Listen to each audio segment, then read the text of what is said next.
Hello. Oh, it's been a hot minute. I decided that it's about time I continue off of this one. It's been way too long, hasn't it? I think the last time I played this game, what was it, several months ago? It was, holy moly, it was 5 months ago. Almost half a year ago. That's nuts. Uh, to be honest, I I'm just playing this game to procrastinate. Not to procrastinate, to distract myself from a different issue. And like I'm overthinking. So like if I'm gonna overthink about something, I may as well have fun overthinking. So oh wow, that's loud. Okay, hold on. Okay. Last where we left off, if I remember the story, um oh my gosh, what's this girl's name? What is her name? I forgot her name, but Athena's friend was framed for a murder of her own lecturer, of her own professor, and she's not guilty. And we defeated the crazy Aristotle means professor, the one whose smile terrifies me and still terrifies me to this day. Oh, and but like he doesn't matter. Look, Clever Gavin, he's so pretty. Anyways, we're gonna continue episode 4. I don't know what we're gonna get into. All I know is that this silhouette belongs to the detective. That's all I know. But hopefully we're finally gonna get like an explanation for Apollo's leaving after the monstrous turnabout. Wait, it wasn't after Monsters Turnabout. It was after episode 1. My gosh, we're 4 episodes in. We still don't know what's up with Apollo. But hopefully we're gonna find out today. So let's start.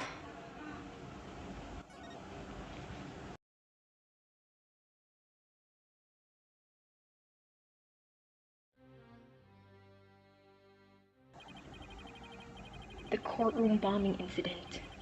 A terrible attack launched by the will of a madman.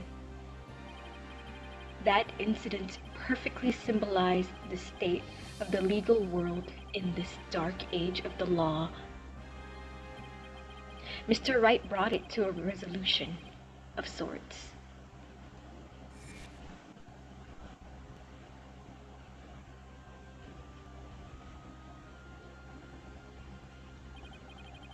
Ted Tony was discovered to be the one responsible for the bombing. If only it were that simple. Somehow I can't help but think. Sometimes I can't help but think either, Apollo. I hate thinking. That there's a darker influence at work. One that's lurking in the shadows, waiting while the music's so loud. That's why I want to review the trial that was taking place when the bombing occurred. After all, I've got more than a few personal stakes in it. Oh, we're getting personal. All right. Sure. Hang on, before we continue, can I turn off the toggle? Episode for the Cosmic Turnabout. Awesome. I need to turn off the toggle. Hold on. Settings. System gamepad. Nope, not gamepad. How do I? General. Nope. System. I want to turn off the things. Is it gamepad? I don't remember. Close game, quick look, miscellaneous. How do I take the buttons away? I don't remember. Overlay options. Don't show. There we go. Oh wait, what? Why are we looking at Earth? Okay. Uh-huh. Spaceship. Rocket.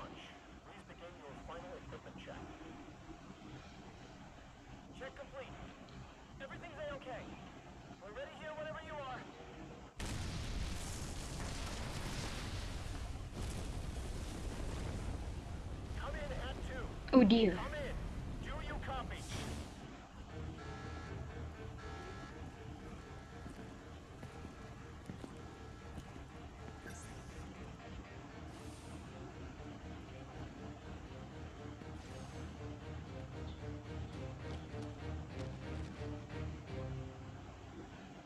Oh dear.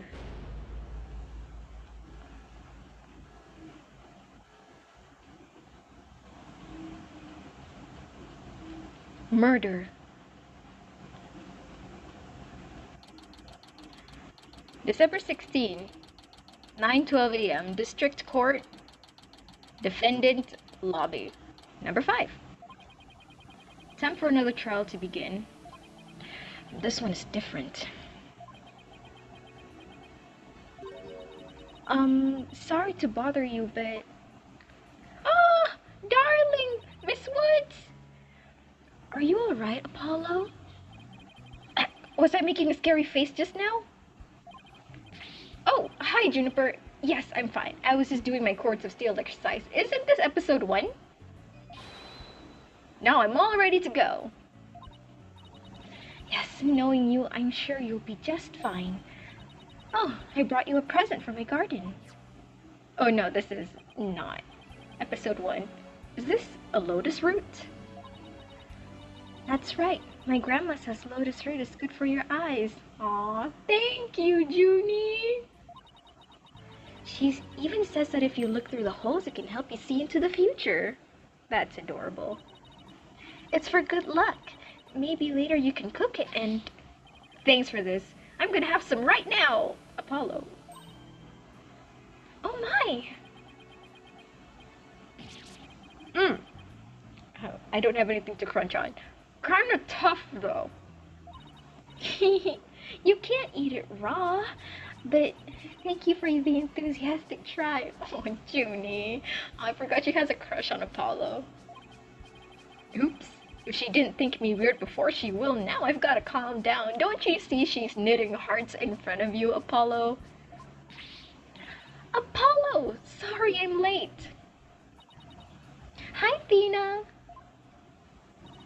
Junie! I didn't know you were coming today.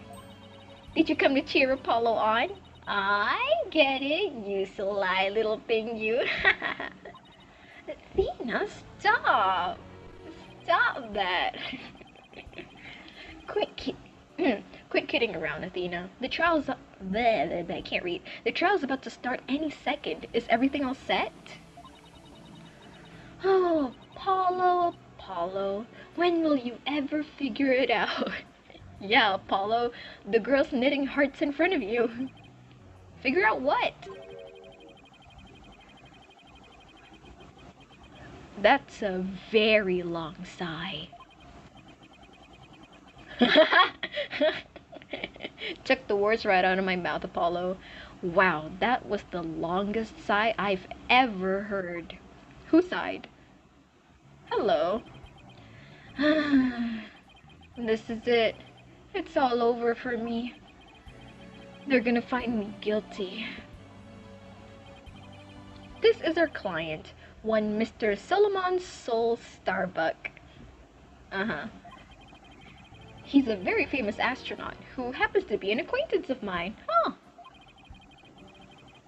You wouldn't know it right now, but he's usually a very upbeat and driven person. He kind of reminds me of Larry Butts a little bit. The scene of the crime this time happened to be the Cosmos Space Center. Back in high school, my best friend and I went there almost a little too much. Yep, you had a best friend, Apollo? But that's where we met Mr. Starbuck. We'd ask about travels. I can't read. We'd ask about space travel and he'd launch into story after story with so much passion. Back in those days, the man was 100% my hero. Are you sure you're okay with being my lawyer, Apollo? Of course I'm sure. I know you, Mr. Starbuck. I know you're not the type to commit murder. Thanks, but... I was supposed to be in space right about now.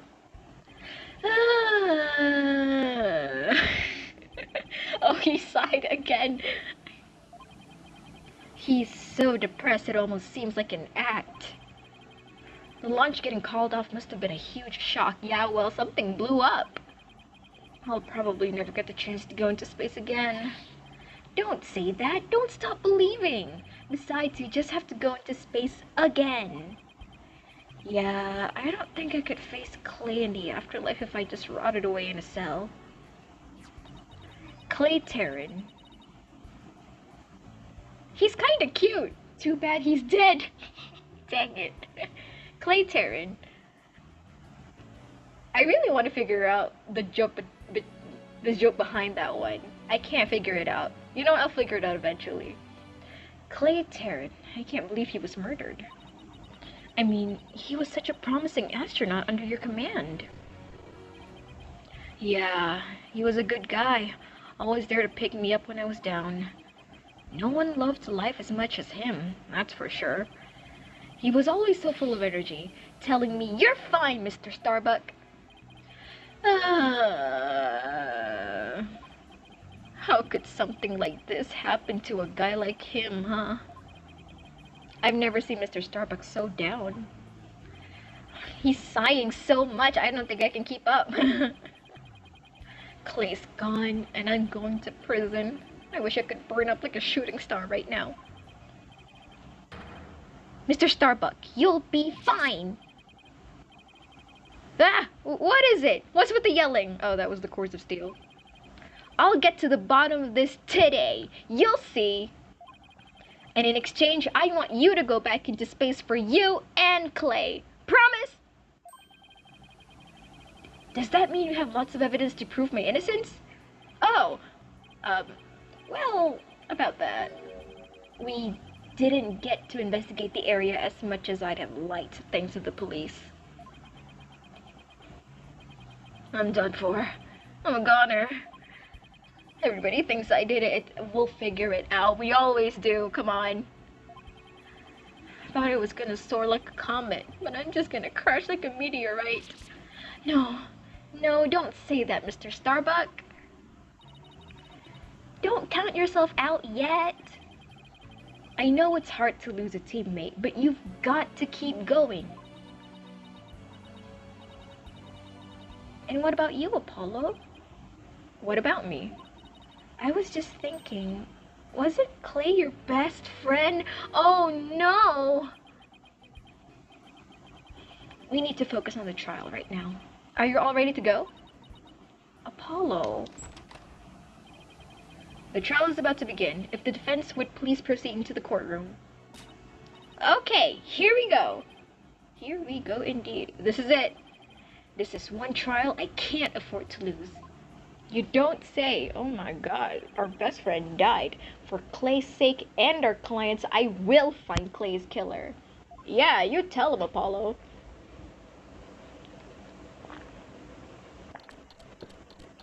Oh my god, I hate it when this happens. It's so slow.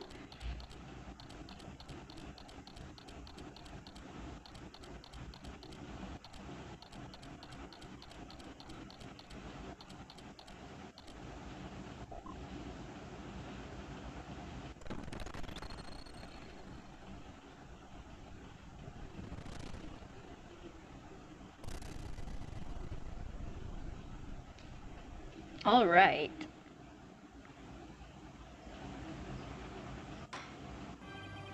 Court is now in session for the trial of Solomon Starbuck. What? Oh, this is after the bombing, right. The defense is ready, Your Honor. Excuse me, Mr. Justice? Yes, Your Honor? What happened to your eye? I'm fine. The defense is ready, Your Honor.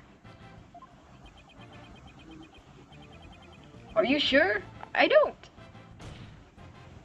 I'm fine, Your Honor. The defense is ready. Whoa, someone's defensive. Okay. I'm sorry, Your Honor. He's been like this since yesterday. He keeps insisting it's just a sty. Oh. So, hold on. Wait a minute. Is this before or after the bombing? I don't know where we are right now.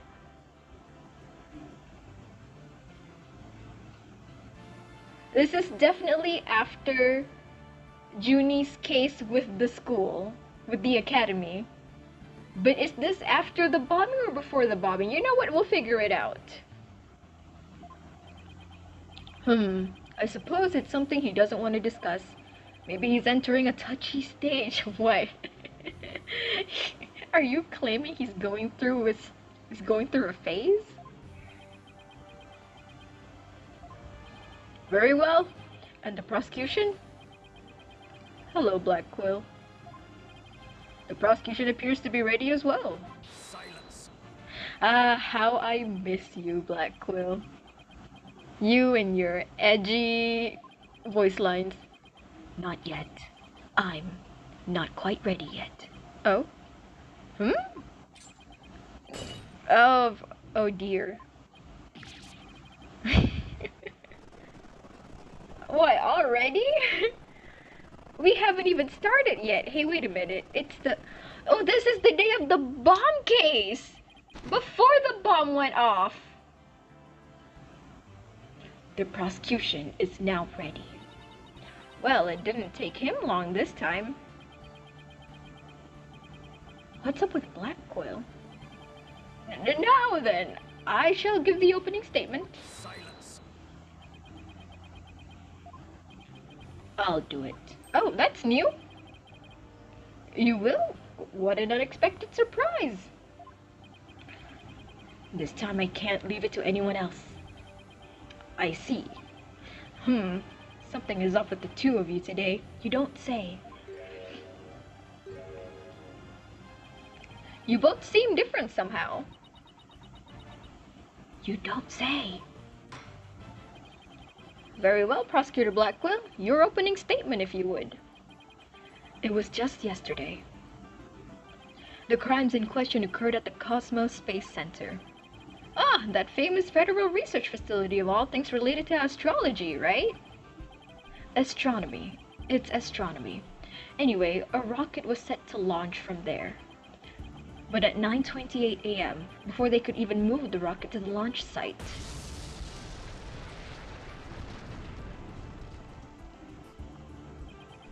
two explosive devices were detonated, and the launch was cancelled.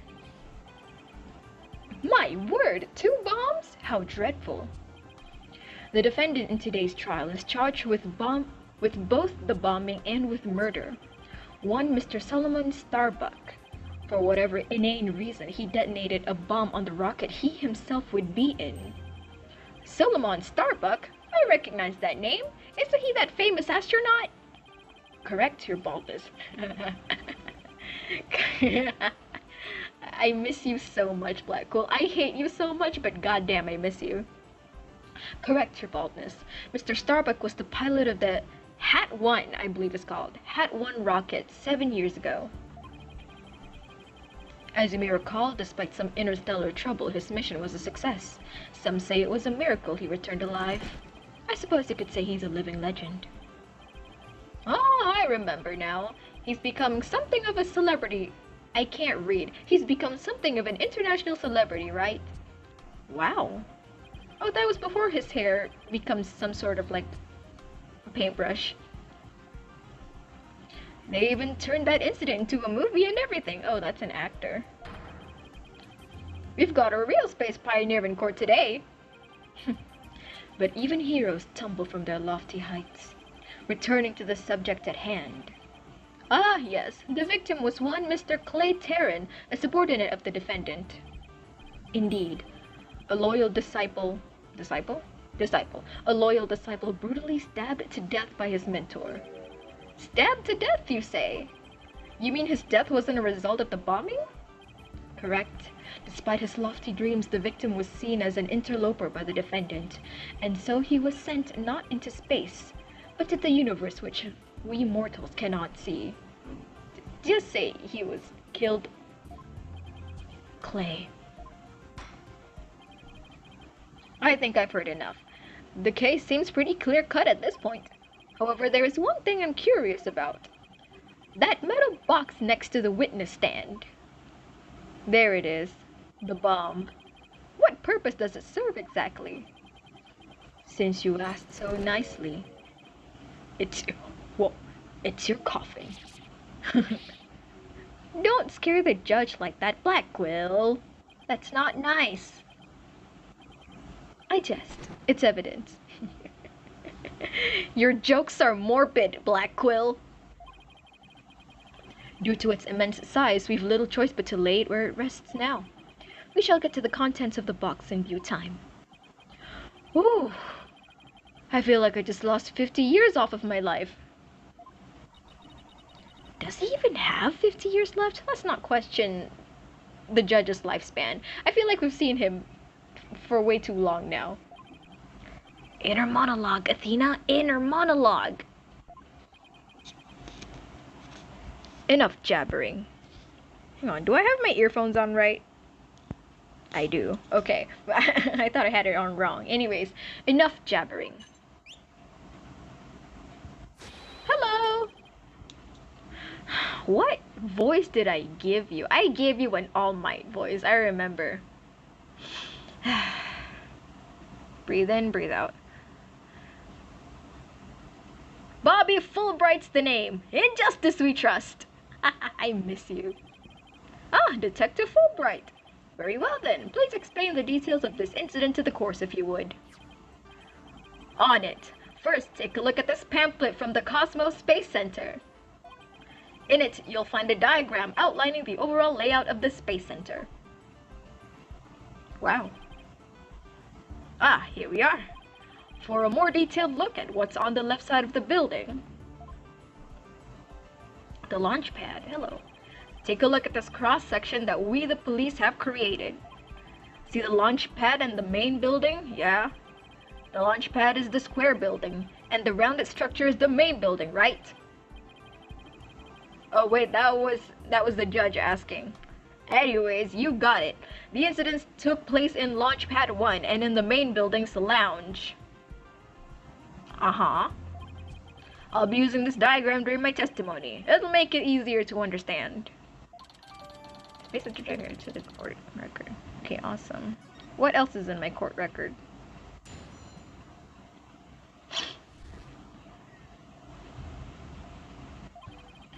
Just before the rocket was set to launch, 2 bombs went off. Boom! Boom! On the second floor of the... One on the second... Hold on, I have to read this properly. One on the second floor of the Space Center's main building, and one in Launch Pad 1. Thankfully, only the 2 astronauts were in Launch Pad 1 at the time. The 2 of them managed to make it back as far as the boarding lounge. But after the escape, one of the 2 was found stabbed to death.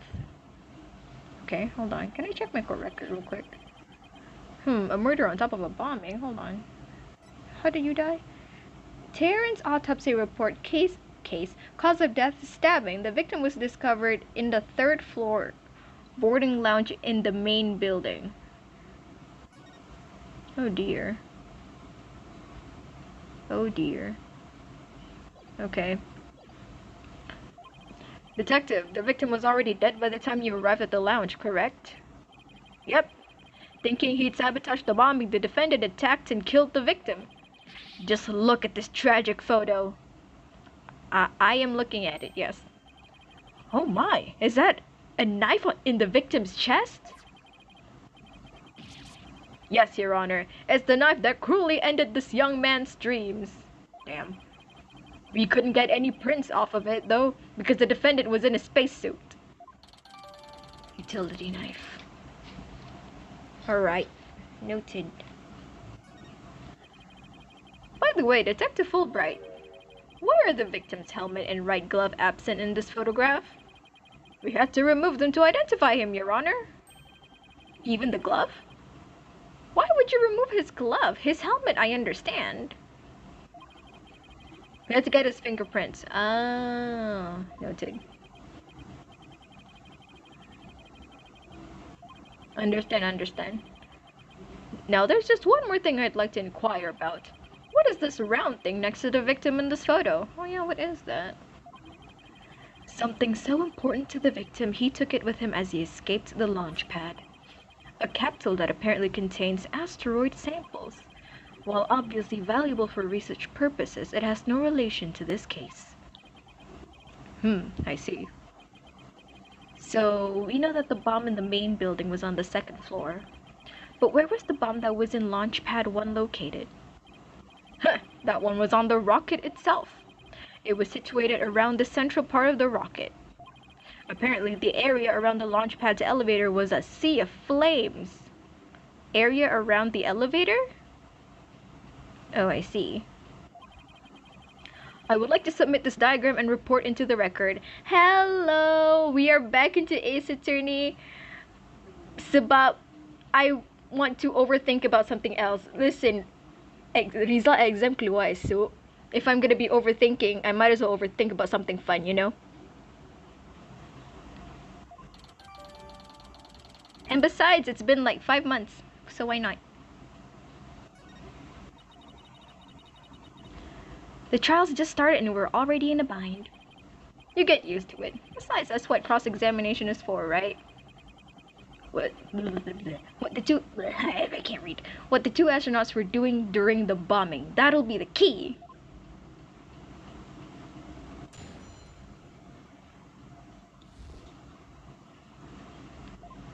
Yummers. Okay, hold on.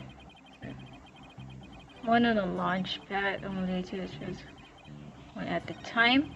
Managed to make it back as far as the boarding lounge. So while it would appear that the pair barely escaped with their lives, in actuality, one of them had already been murdered inside the rocket.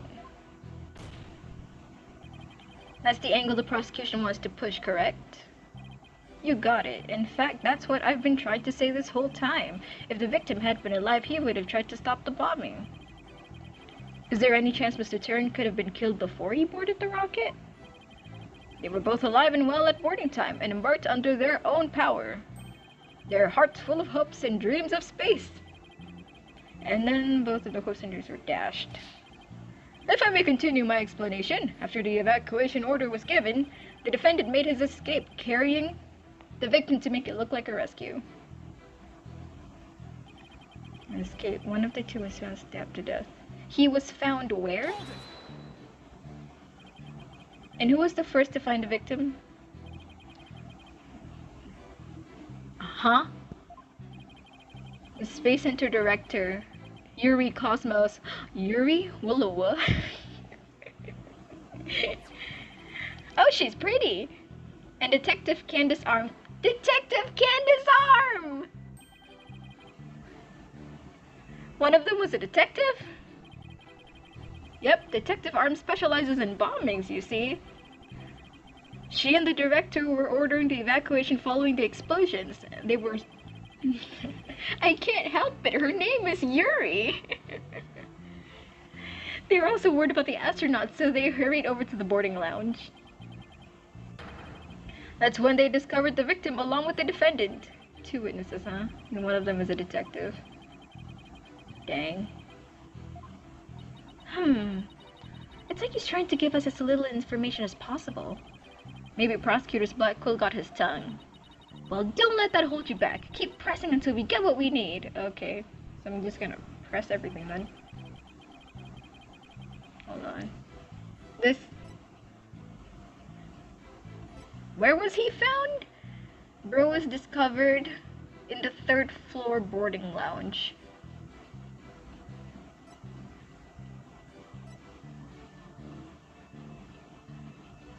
I'm telling you, the victim does kinda. I know!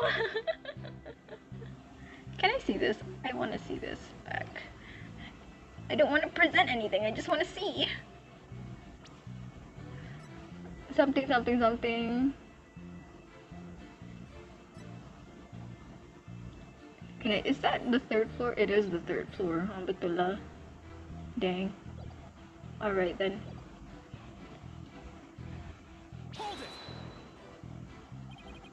How powerful were the explosions? Well, the one in the main building wasn't strong enough to bring the place down.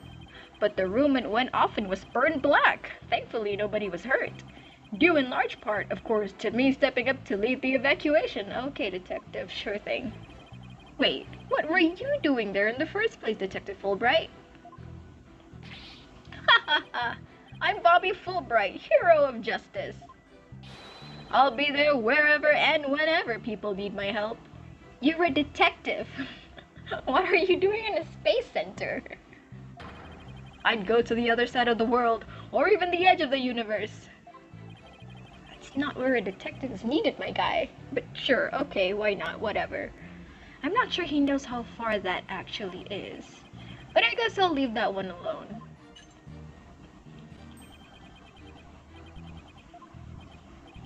Huh? What'd he decide?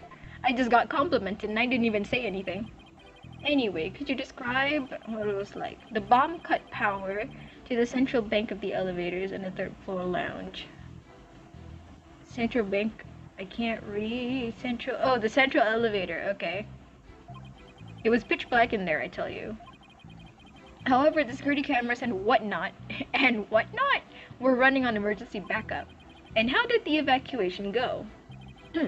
I immediately and heroically whisked people down to the Space Center's basement shelter.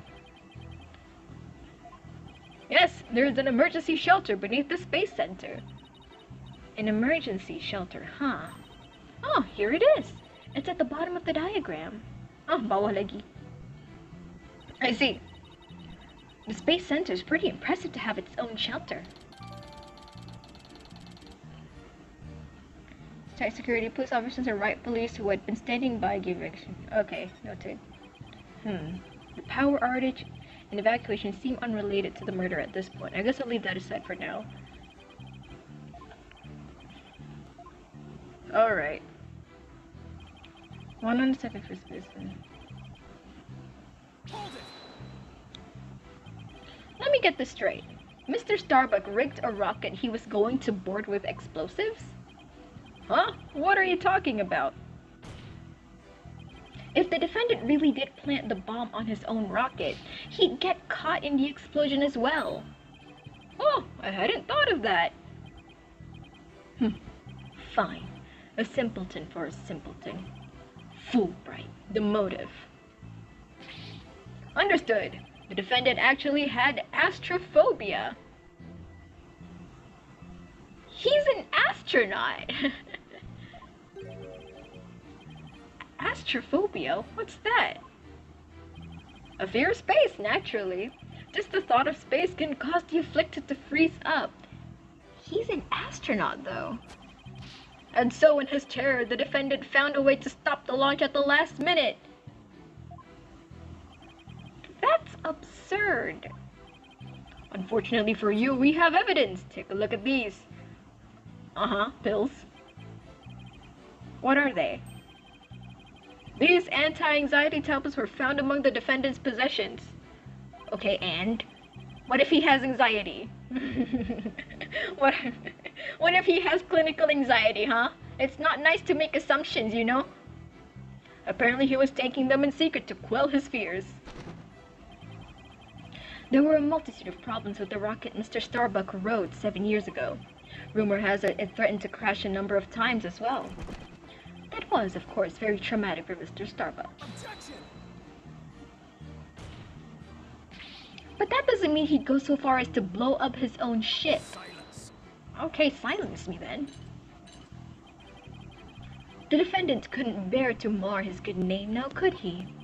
No, not after the media had branded him Sol Starbuck, space pioneer extraordinaire. Given these conditions, the defendant could hardly run away like some base mutt. What, so that's why you think he resorted to the bombing? Naturally. He constructed this act of sabotage in an attempt to blow up the Space Center, which would effectively abort the launch, but spare his reputation. Ugh. Now I'm sure you understand why we have to bring justice down on this atrocious criminal. What kind of behavior is this? Hold it. Are you sure it was only the two of them? It was just before the spaceship was set to launch, so of course it was only those two. Well, there could have been somebody else inside that rocket. Silence. The notion of a third party in Launch Pad 1 is utterly absurd.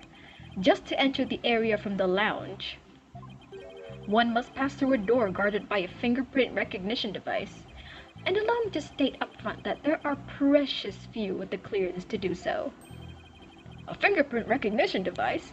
It sounds as futuristic and complex as a space center. Actually, it's not as amazing as you think, Your Honor. Take a look at this photo.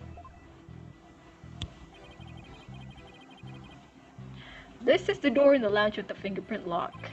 Only personnel whose fingerprints are registered can pass through. I see. That is very different from what I had in mind. And there is a record of the number of people that passed through that door yesterday? Yes, there were only 3. The defendant, the victim, and the director of the Space Center, Yuri Cosmos. Then doesn't that mean it's possible that the director is the one who did it?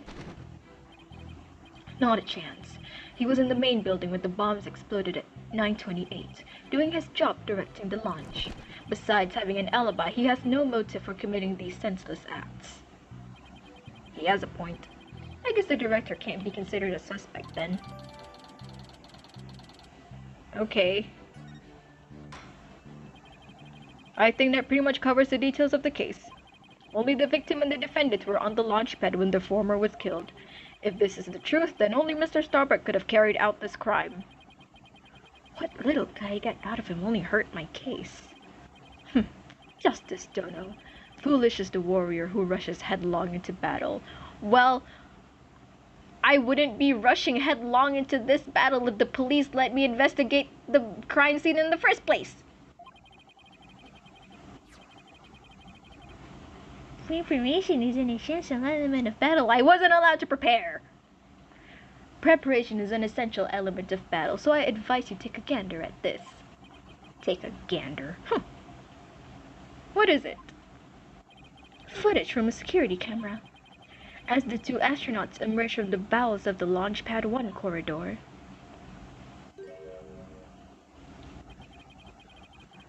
The boarding lounge security camera captured their desperate escape. Now, I would direct your attention to what the defendant is shouldering. Which, you can see, is none other than the lifeless body of the victim, the petty... Yeah, I mean, I miss Black Quill, but I'll still slander him any chance I get. What?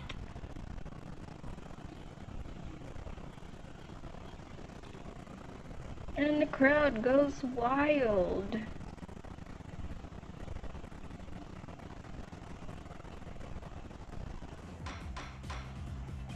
Order! Order, I say. This lines up exactly with what the prosecution has been asserting. I should have known Blackwell would have something like this ready. Cool. Apollo? How exactly did they determine that Clay was already gone in that footage? Yeah, you can't see the knife. At least as far as I'm concerned, I can't see it. Ah, I see what you mean. Whether Clay was alive at that point is pretty crucial. Your Honor, please take another look at the footage. Isn't it possible that Mr. Tarrant was still alive here and that Mr. Starbuck was helping him? Why, I believe you're right. One man carrying the other to safety. What a beautiful expression of friendship. Silence. Don't silence me. Perhaps that's what it looks like to a one-eyed hothead and a dotard. And a what? What did you just call us? But it only makes sense if it's the victim's dead body. What do you mean? Fulbright, explain it to Justice Dodo. Explain it yourself, you coward! You got it. Ready, kid? If the murder had occurred in the lounge, someone could have spotted it. Anyone can enter the lounge, after all. But doing it while they were alone in the spaceship? That's a horse of a different color. Objection. But you can't deny that there's a possibility the murder could have happened in the lounge. All that video shows is a man helping his fellow astronaut out. Silence. Your assertion is based on emotion. It's based on your belief that Mr. Starbuck would surely help his own disciple. but you have no logical explanation as to why the victim could still be alive. The knife isn't there!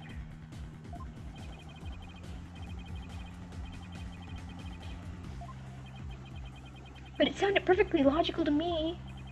Well, Mr. Justice, if you have no further objections, I believe it's time to bring this cross-examination to a close.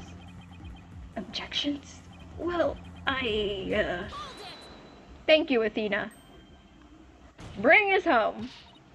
Your Honor, the defense requests a little time to think and regroup. Given the facts, I'm not sure I see the need. What is it, Athena? It's just, there's something that's been bothering me. If it isn't the defense stalling for time, as always. Yala. Very well. I'm feeling generous. You may have a small measure of time. Watch me drag it out. Yes. You have 5 seconds. 5 seconds? After that, I declare this cross-examination to be closed and a verdict to be rendered. Your baldness, raise your gavel high. It's time for a countdown. Oh! Oh! Ready? If you don't have time, spit it out, Athena. Only 3 more seconds. Look, I don't think the prosecution's explanation is very complete. Meaning there's something missing. Like, they conveniently left it unexplained. There's no knife on the body!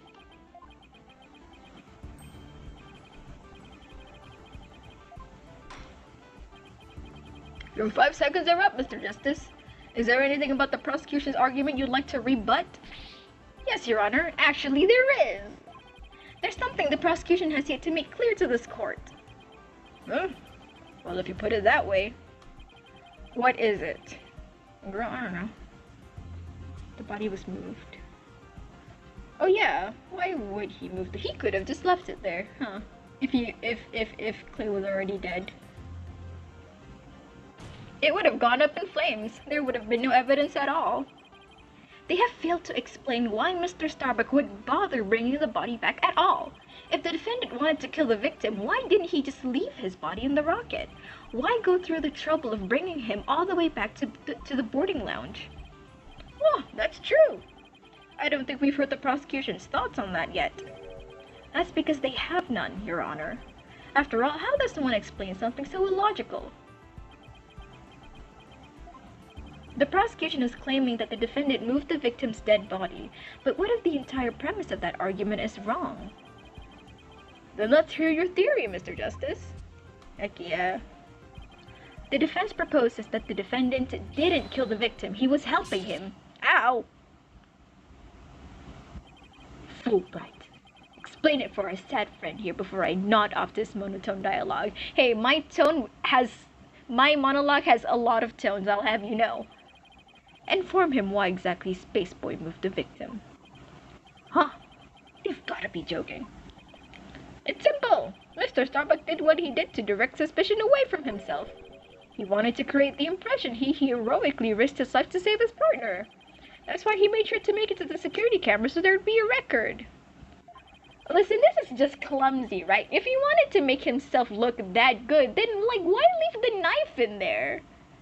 Like, it has no fingerprints, so it's not totally incriminating, sure, but he was seen with the body. He was the last person seen with the body. What? You know what? Whatever. I'm not gonna get mad yet. It's too early in the stream to get mad. It's been 40 minutes.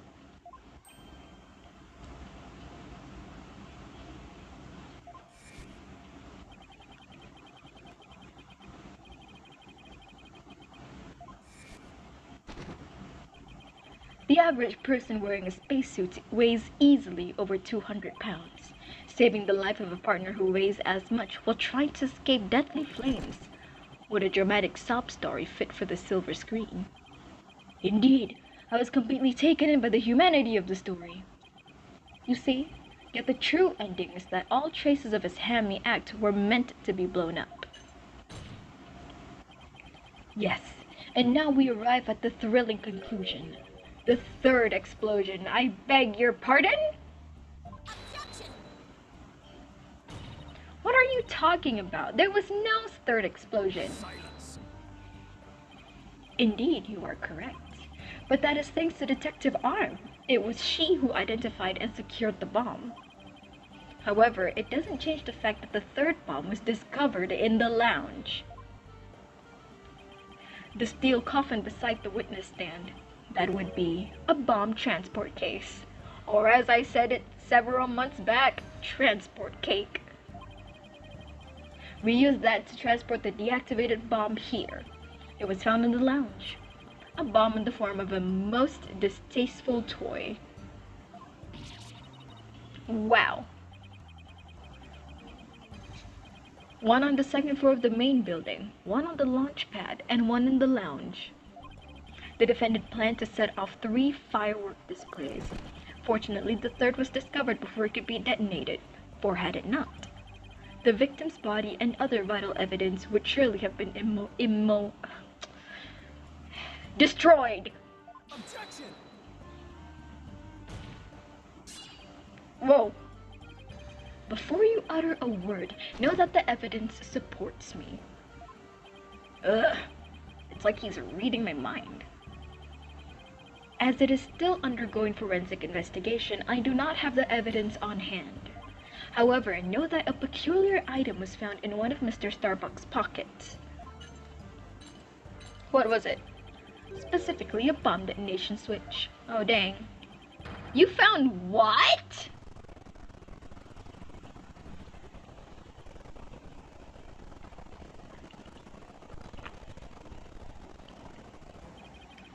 I suspect the defendant had no time to destroy such damning evidence when the Space Center director and Detective Arm stumbled across the murder, so he thought to hide it in his pocket.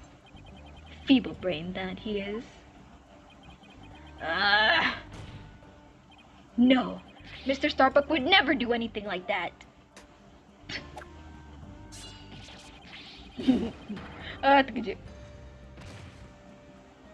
Apollo, come back to us.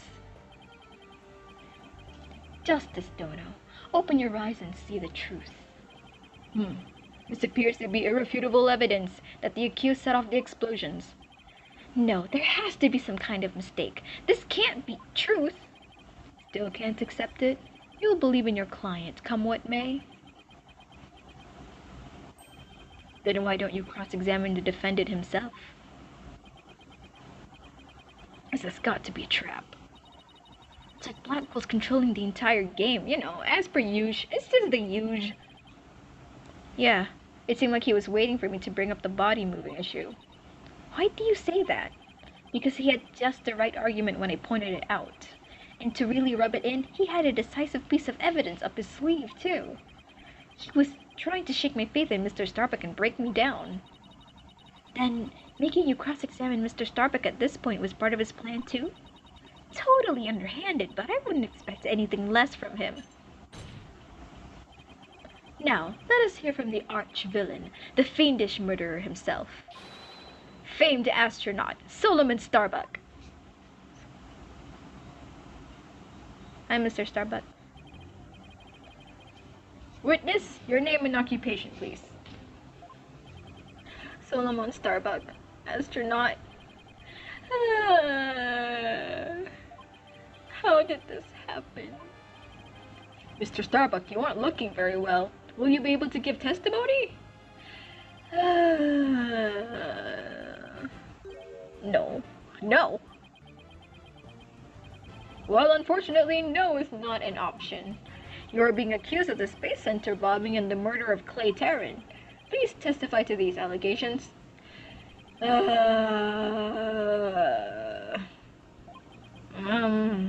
Mind if I take this suit off? It's getting really heavy. Wow. He's been in there for how long now? It's not the weight of the suit that you feel, but of your sins. Let the man take off his suit. Like you said, it's like 200 pounds. Prepare to carry that weight for the rest of your life. Banish me to the moon. I don't care anymore. Wow, that was super negative. Is he going to be alright up there? He'll be fine, I think. As long as he doesn't totally give up and say he did it, that is.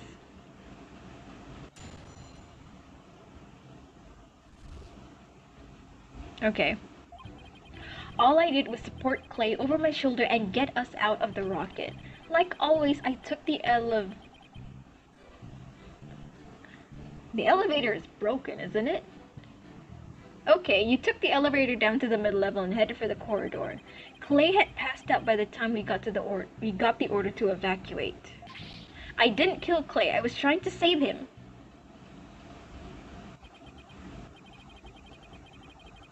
Ain't the elevators broken?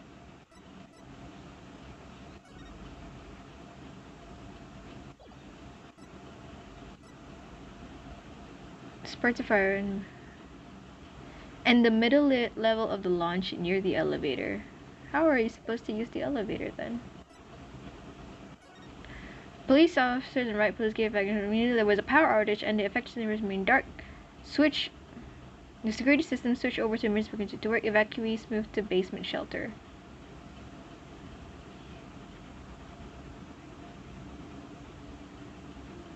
Okay.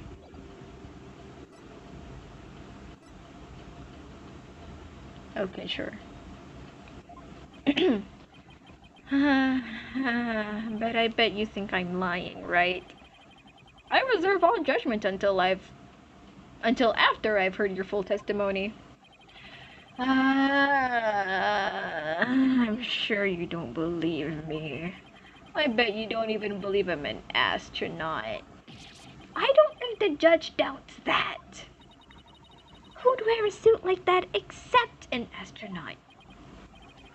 I will say that when I saw you in that movie, you appeared quite courageous. Though I suppose reality never quite lives up to a fantasy.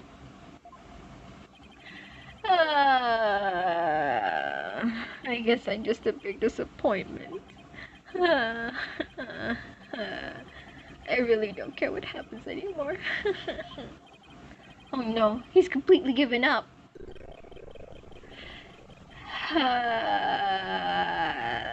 Who's sighing? What a depressing fellow. If he were to join me in the clink, I imagine that annoying sighing of yours would rub off on the other inmates. Like how it rubbed off on Prosecutor Blackwell last sec. Oh, it was him? Huh? That was Blackwell sighing? Mr. Starbuck's testimony contains a glaring contradiction. The question is, what does it mean? Even if Mr. Starbuck is my client, I can't be gun-shy now. It's time to find out the truth. Yeah! Okay, Mr. Starbuck. What are you not telling me?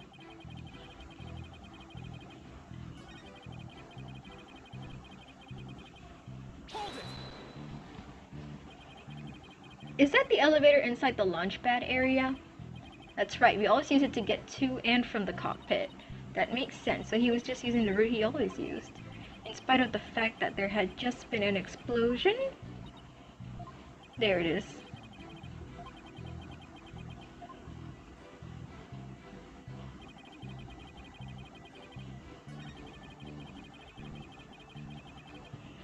You can't use the elevator. Something's up with it. Objection! Yeah! Mr. Starbuck, I need your testimony to be as accurate as possible. Was I not being accurate? No, because it's impossible for you to have taken the elevator down to the middle level. What makes you say that, Mr. Justice? Please recall where the bomb went off in Launchpad 1. Also recall that after the explosion, the middle level elevator was engulfed in flames. Oh, you're right. Which means... Exactly. The Launchpad's elevator would have been unusable. In other words... Mr. Starbuck, your statement is decidedly inconsistent with the facts. Where did that helmet come from? What's with the helmet? Mission command, do you read me? Come in, please. Sir, don't be delusional now. Please come back to us. Objection! This is mission command. I order you to pay attention. Stop this nonsense and answer my questions, Mr. Starbuck. My helmet.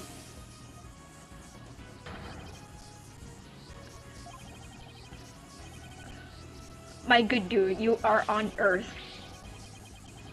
Mr. Starbuck. What? Huh? Why are we having a third act breakdown? We've barely started. Mr. Starbuck, you good down there? Mr. Starbuck, we're not in space right now. Please stop pretending you have lost consciousness and stand back up.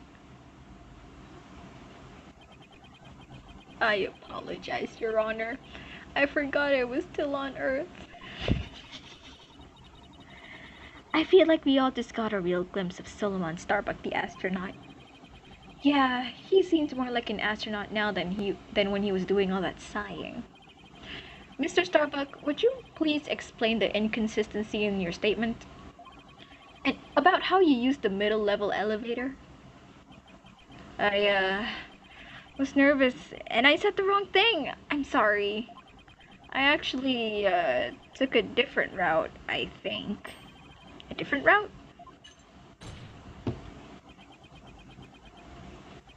I hope you're able to deliver a straight story this time. Heck, I'll get it right this time. Maybe. No, I mean probably. Probably? It's understandable to be nervous, but let me remind you, accuracy is paramount in court. Alright, what do you got for me this time? Let's see, my escape route, what I said before was a mistake. I remember now, I took a different route. Maybe, probably, with the capsule and clay in my arms, I made my way down from the upper level. How? So you're saying you escaped without using the elevator? That's right. There's a ladder that spans the upper and middle levels. Oh yeah. I used that level to get to the middle level. How though? Luckily the fire hadn't reached the ladder, so I may escape that way. How though? And the capsule you mentioned. I suppose you mean the thing next to Mr. Terran here? Was the capsule that important that you'd risk your life to take it with you? It almost goes without saying, but yeah, that capsule contains asteroid samples. Therefore, it's invaluable as research material. With his spacesuit on, Clay weighed a ton, but securing the capsule was also important. I need you to answer to the best of your ability. Mr. Starbuck, please remember that your verdict is writing on your testimony.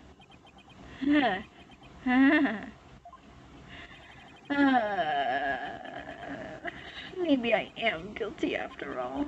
I wonder if you can see the stars in prison. I bet it's more comfortable than a spaceship. Girl, no.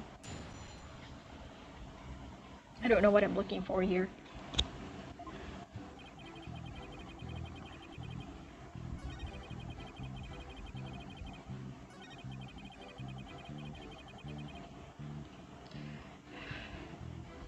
I find it hard to believe.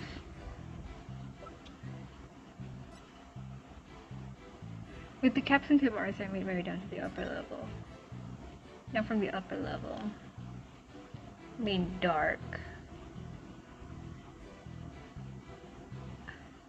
It's dark in there though.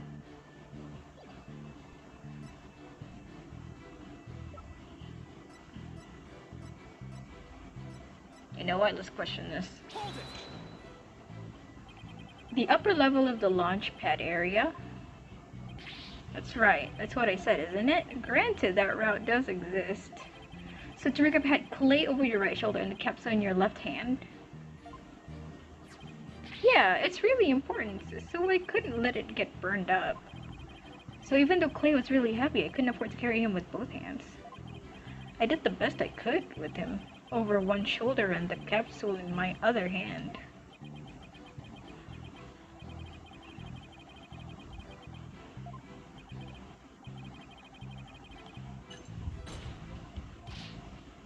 No, I don't know what I have to do with that statement.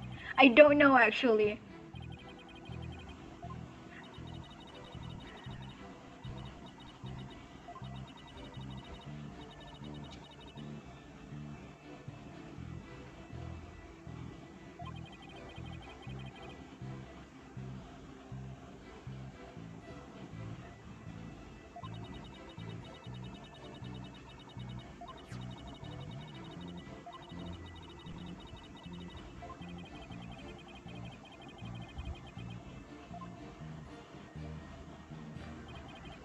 So, what am I supposed to do with that? Put it in my arms. I made my...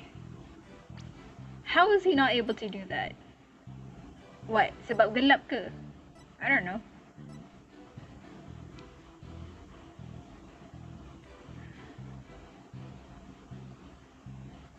Probably.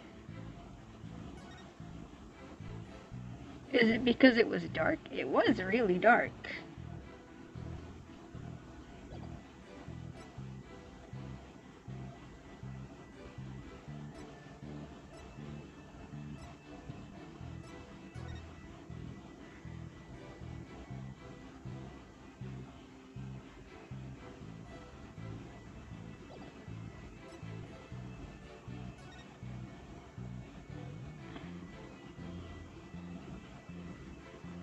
Girl, I don't know. Is it the power? Hold on. When in doubt. When in doubt. How did he climb on the ladder? With the ladder. He said there was a ladder. He climbed down with the ladder. I don't know.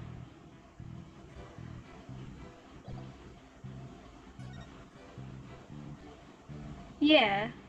He said he climbed down with a ladder. Hold on, chotto a minute. When in doubt, right? When in doubt.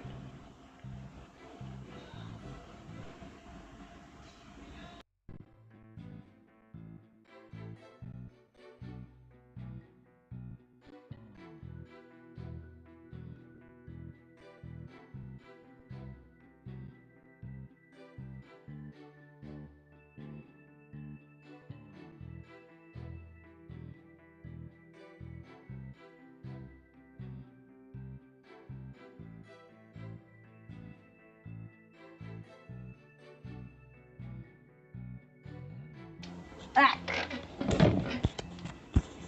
Why is it so dark? Hold on. There you go.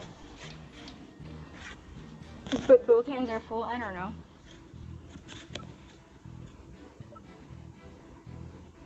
When in doubt.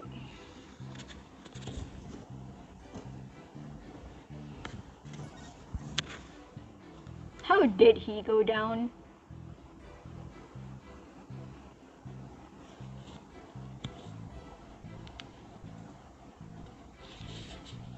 You know what? When in doubt, whatever. Not right.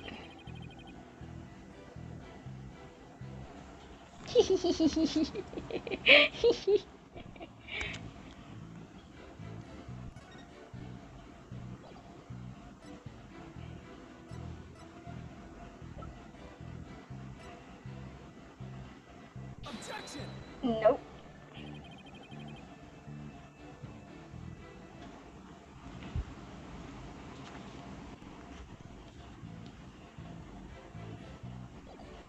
But his hands are full. How did you do that? Your hands are full. It was dark too.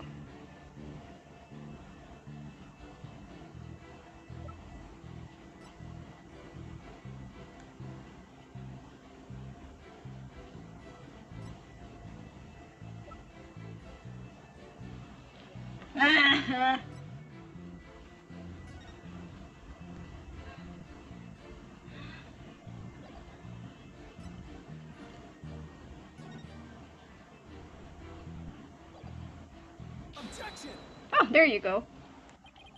Mr. Starbuck, why don't you just tell the truth? The truth? Let's see. The earth is blue? No, that's not right. So, I guess the earth isn't blue? Yeah, that's it. Sir. The truth, Mr. Starbuck.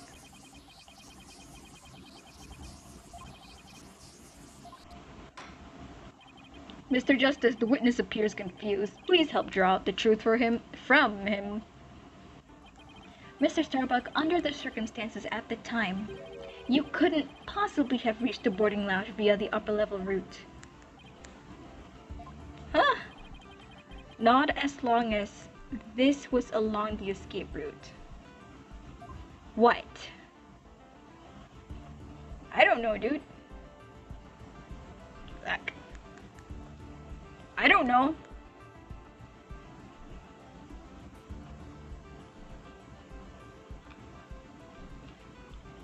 was along the escape route.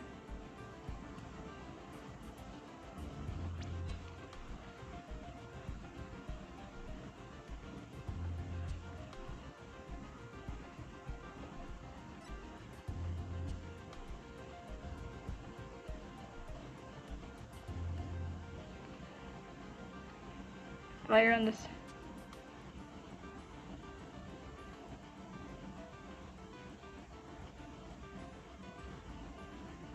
The ladder. Hold on. To get down from the upper to the middle corridor is, you would have to go down the ladder. Isn't that right, Mr. Starbuck?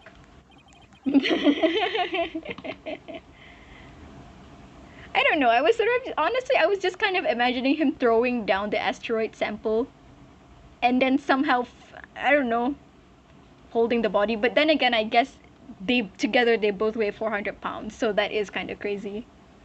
Objection. But how would that work? At the time you were supporting Mr. Terran over your shoulder, were you not? And remember, he was in full space gear as well, putting him at over 200 pounds. Well, it's easy on the moon. Gravity is only 1/6 of what it is on Earth. We're on Earth, my guy! Objection. But the space center is located on Earth. Short of being an octopus climbing a ladder with an adult male in space gear in one arm, while carrying the capsule in your other, is impossible, wouldn't you say? Oh! So, Mr. Starbuck, how exactly did you climb down that ladder with your arms full? Ah! There we go. Mr. Starbuck, come clean and tell us the truth. Now! Not again. My guy. Oh! Oh! He's blown away! Where did he go? He's caught on the ceiling. Oh no! Come back down! Bailiff! Prepare the cherry picker! We must launch our rescue mission at once! Well, that's one way to take off while being questioned. I'd rather prove his innocence so he can go to space again someday for real. Well, that's crazy.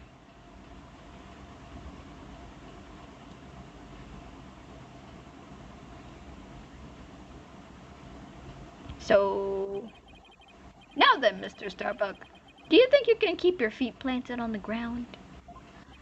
Yes, I apologize for losing control. Are you ready to tell us the truth? Mr. Starbuck! What is going on? This isn't the Mr. Starbuck I know. It appears Spaceboy is prone to deception. Witness! Yikes! Yes? I thought your story odd, but perhaps the inconsistencies can be explained as the result of a medical side effect. Are you calling him delusional? Ah, Prosecutor Blackwell, please don't talk about that. What are you talking about, Prosecutor Blackwell? Didn't I already state that Spaceboy is, ironically, terrified of going into space?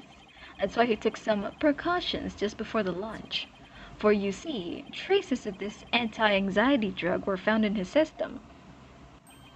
Oh, I sense things are about to nosedive.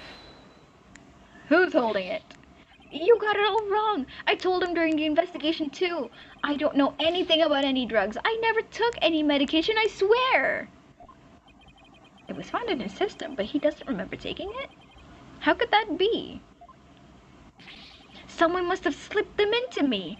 But I guess maybe that's why I don't remember, because of the side effects? Yeah, that's why I don't remember much about what really happened. What? That wasn't me reading the dialogue. I'm genuinely flabbergasted.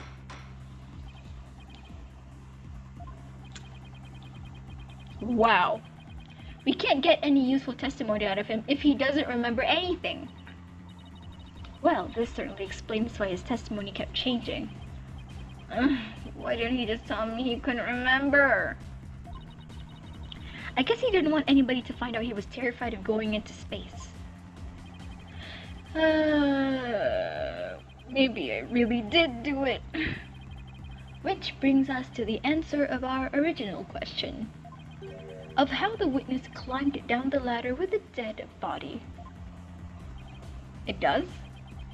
Yeah, because he's already dead, so you just threw him down? A dead man feels no pain and makes no complaints, Justice Dono. So the body was simply dropped down from the top of the ladder.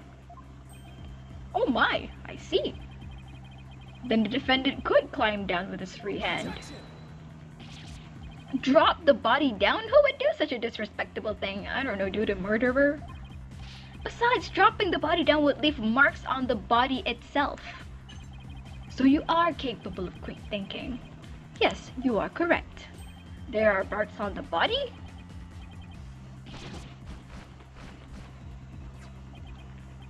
Huh, what's this? It's the oxygen tank from the victim's spacesuit. It's ruptured, and I'm sure you can figure out why.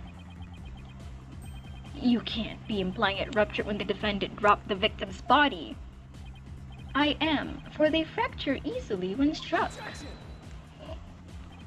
Even if that's true, the tank's explosion and the shrapnel would leave its mark on the body.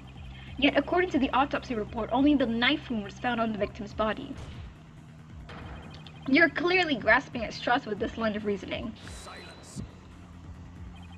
A spacesuit isn't heavy for the sake of being heavy, Justice Dono. It includes the latest technological devices and is made of fabric of tomorrow.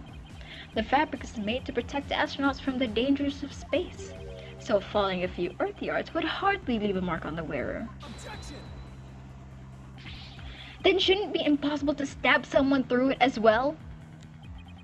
It should, and yet through sheer coincidence, the knife slipped through a weak spot in the suit's structure and found its way to its target. What are the chances?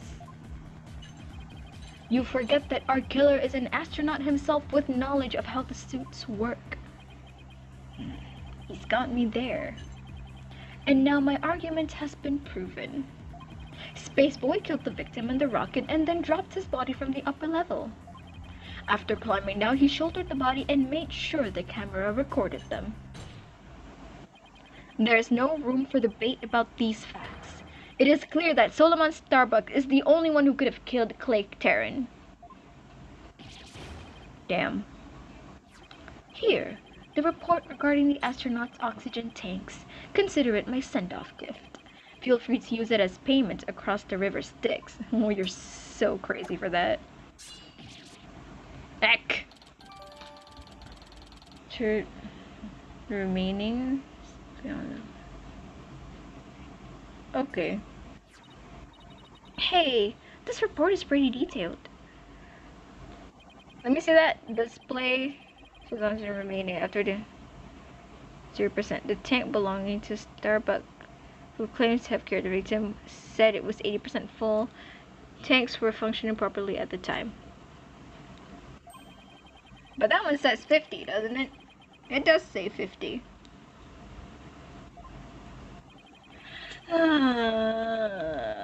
I'm done for. I'm going to prison instead of space. Space boy. Yes? Take heart. The bejeweled night sky is still beautiful even when viewed through bars. You mean the stars as seen from prison? That's right. Your cell will be your spaceship. Pictures of you through the iron bars. It's like being an astronaut in your own space, your own craft for all time. That's not a half bad thought. Mr. Starbuck, Prosecutor Blackwell got to him good.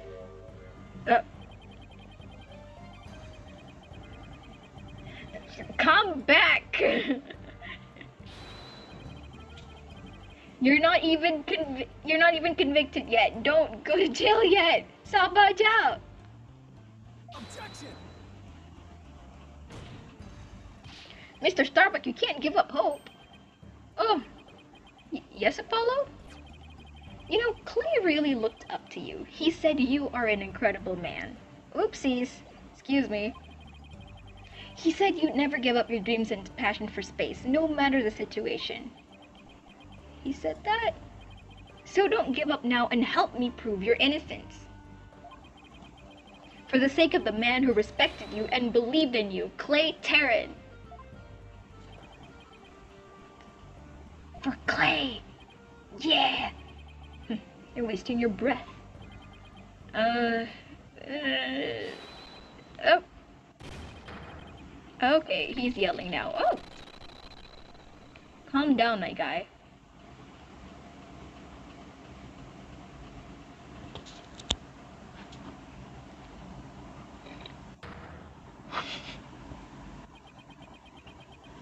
Uh-huh.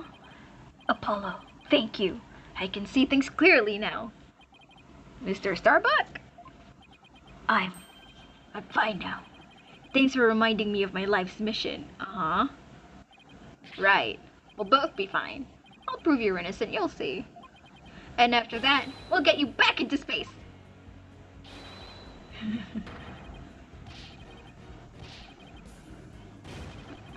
Okay, alright. I am Solomon Starbuck, astronaut, a cosmic hero chosen by the universe itself. This is no time to be whimpering and crying. I can't let you and Clay down. Yeah, so true. Balderdash. The sun, the moon. All of space is calling me. Solomon Soul Starbuck. Ready for launch. Begin the countdown. You're on Earth, sir. Uh-oh. Why are we counting down?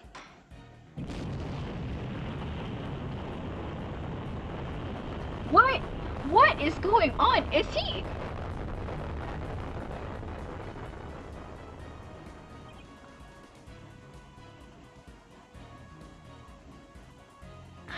I'm so flabbergasted. I am so incredibly flabbergasted.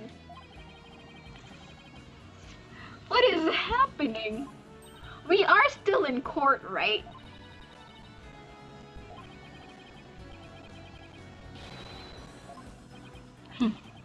If you simpletons are done massaging one another's egos, no matter how positive your mood, my advantage remains unshakable. Hold on, let me take a sip of water. I have but to wait for the final guilty verdict. Isn't that right, your baldness? I have to stop Black Quill. I have to keep slandering him. Aww. Friendship. They were besties. There is a way.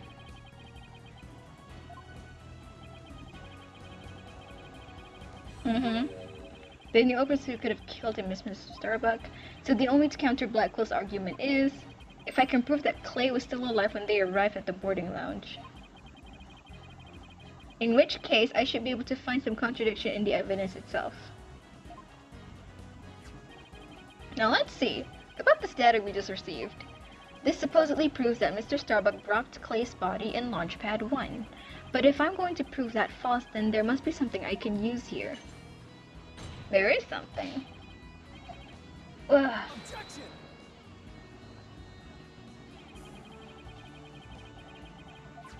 About this oxygen tank data you submitted just now, it says that Mr. Starbuck's tank had 80% remaining while Mr. Terran's had 0. Do you stand by the accuracy of this report? Of course. Then I guess it simply means that it's faulty as evidence goes. You will explain what you mean, Justice Dono. It's simple. This evidence contradicts the facts of this case. Take a look here at the detailed description and you'll see what I mean.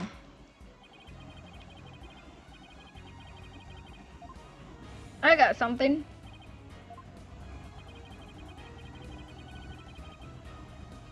Right.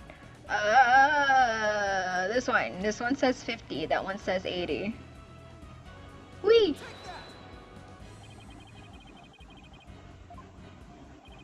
The problem is this part here. Wait, wrong part. There you go. Eh. Note the remaining oxygen in Mr. Starbuck's tank as he carries Mr. Terran. It appears to say 50. Yes, but according to the data, our client's tank had 80% remaining. The oxygen in the tank increased? I see your honor finds it as strange as I do.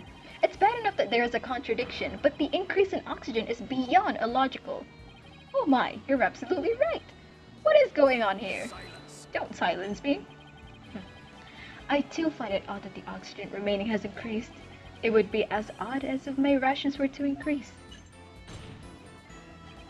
But what does that prove? It doesn't change the fact that it is the defendant carrying the victim's corpse. I'm gonna bet you don't get more rations because you don't abide by the rules. Either way, the oxygen remaining shouldn't increase, just as your rations don't increase. Therefore, this new information is critical. We can't overlook it. In that case, do you have an answer to this riddle of the mysteriously increasing oxygen? You'd better not disappoint, or I'll declare the inconsistency as mere equipment malfunction.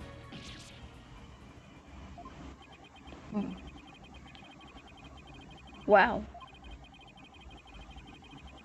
I mean, it said that it was working fine.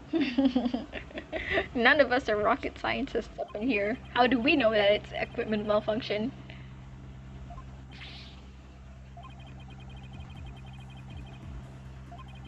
There's no memory of it, but he couldn't have carried clay. So this man with the 50 on the tank ought to be Mr. Starbuck. But if anything, the diagnosed oxygen tank should have shown an 80. So what should it's not why it increased, but what had to have happened to make it look like it increased. What's that supposed to mean?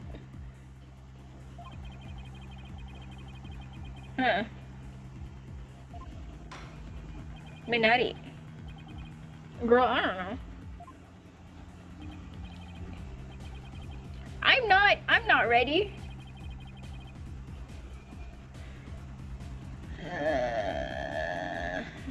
Other way.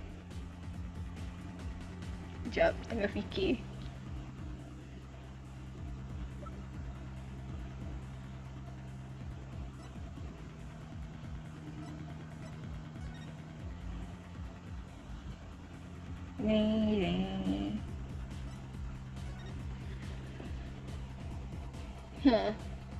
Girl.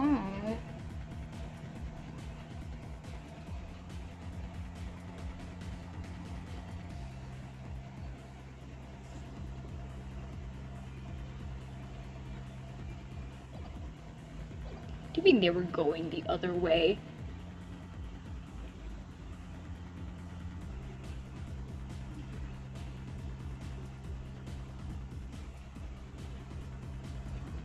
That one's crazy. Hold on.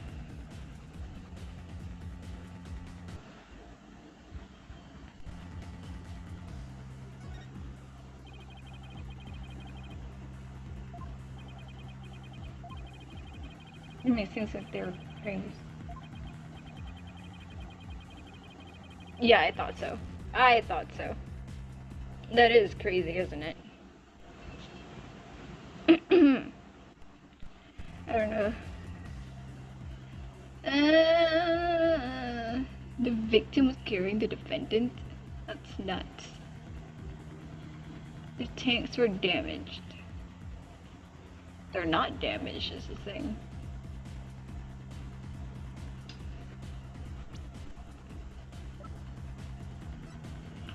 Ruptured.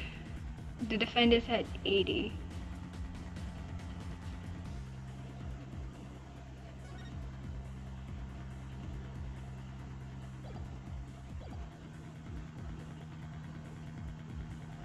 I don't know, dude.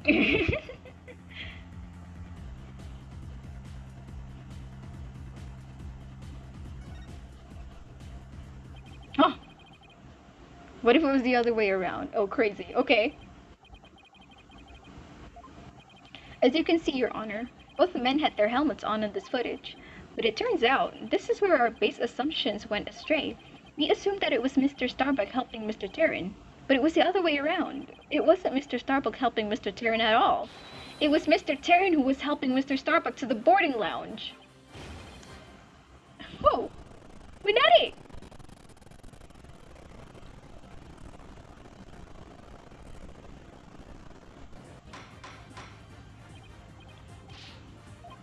You mean to tell me that the person on the right in this image is the victim, Mr. Clay Terran? It's the only way the riddle of the increasing oxygen level can be solved, Your Honor. At this point in time, the remaining oxygen in the victim's tank was at 50%. And when the victim was found in the boarding lounge, his tank was at 0%. That's right. There's nothing contradictory about the oxygen level decreasing. This means Mr. Terran was alive as they made their escape to the lounge. Silence. How short your memory is. Have you forgotten what you yourself proposed, even if the victim was alive at this point in time? How did he descend the ladder with his arms full? Objection. Prosecutor Blackquill, you can't hurt me with a broken blade. Excuse me? It's true that we don't know how they got down the ladder. I suppose that matter needs further investigating, but we have proven that Mr. Terran was alive when he reached the boarding lounge. This fact alone shatters your claims and opens up the possibility that the victim could have been killed by a third party. There were two people who claimed to be the first on the scene, but can we truly trust their statements? Let's see. The two people were Detective Candace Arm and Yuri Cosmos, right? You think that one of them might have given a false statement to the police? Yes, it's certainly possible. You might have to do a little more digging. It seems we'll have to hear the testimony of these first two people on the scene. Score! Come to think of it, Detective Arm should be here in court right now. Bailiff, could you please show Detective Arm to the stand? Who's holding it?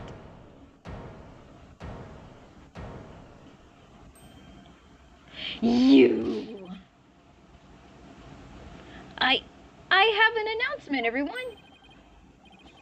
What's the meaning of this? We're in the middle of a trial here. Please remain calm and listen carefully. Someone has reactivated the bomb. The bomb was defused, but it's about to explode. Explode? Oh, crazy. So this is how episode 1 happened. Gnarly. A bomb? Now? Oh no.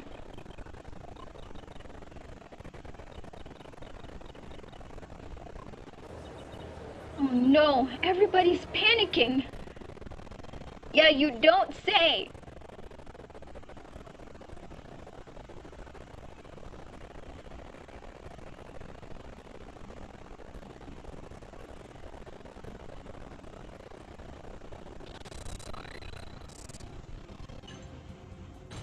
Gosh. Headless chickens with a death wish, the lot of you. Calm yourselves. A 4, all else. Come on, Apollo, let's get out of here. But what about Mr. Starbuck's dream? And who will carry out Clay's final wish? I don't care what happens to me. I'm not letting some bomb blow up the truth forever. I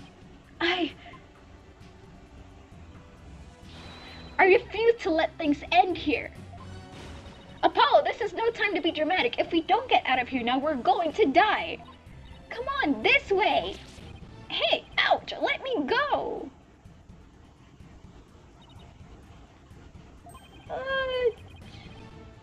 She hasn't evacuated yet? Oh no, Junie! Apollo, no, not that way. Oh gosh.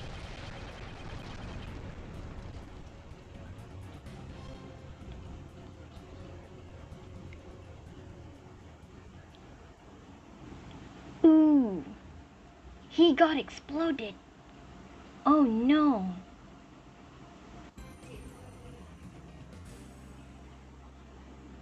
Okay. Interesting.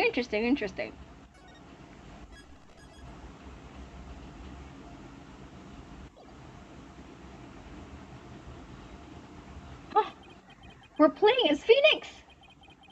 Oh my gosh! In the middle of the Space Center bombing trial, we had another bombing incident. This one destroyed courtroom number 4. Furthermore, Apollo suffered massive injuries from being there when the bomb went off.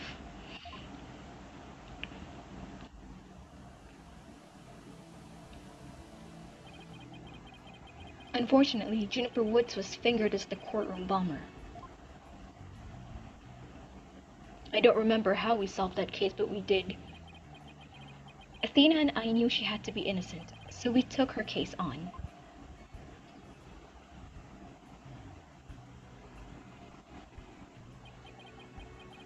We managed to clear Miss Woods' name.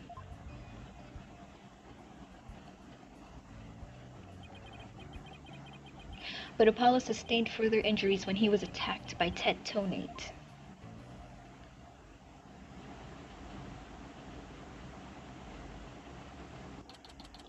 Well, I'll be.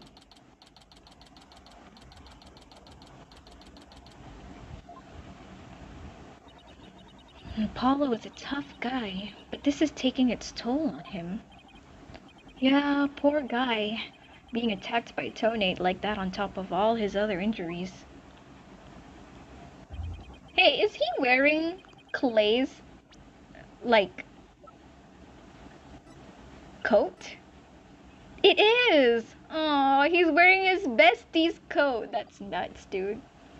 Apollo is resting at the nearby Hickfield Clinic. I've had some experience with that place myself. What an awful turn of events. I never thought he'd land in a hospital of all places.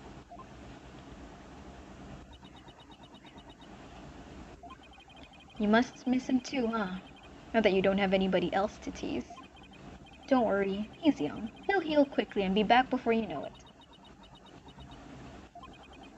It's been a while since I last saw Trucy look so down. You won the court case, yet nobody feels much like celebrating.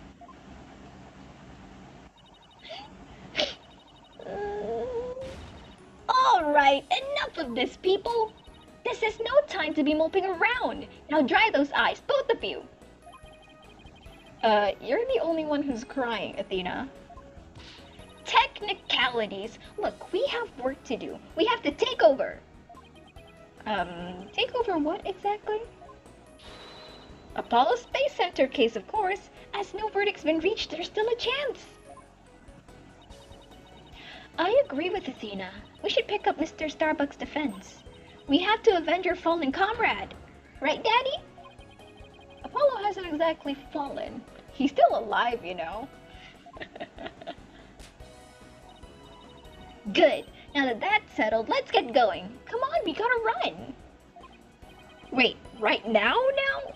We'd better not be running the whole way. There she goes. I'd better go catch up. Can you take care of the office, Trucy? Sure thing, Daddy. Let's be careful out there. In the meantime, I'm gonna bake some cookies and fill up my magic panties for you.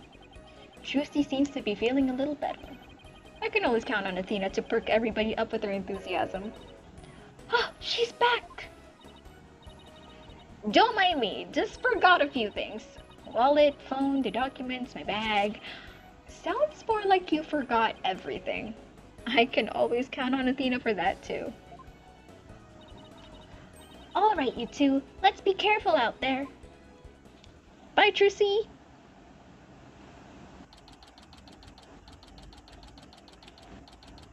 Yippee.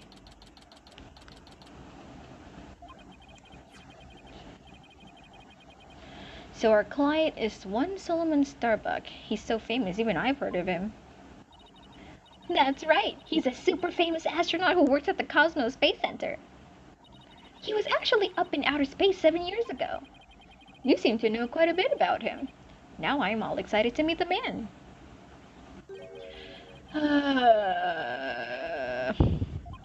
Wow, that was the longest sigh I've ever heard. Exactly what Apollo said. Crazy.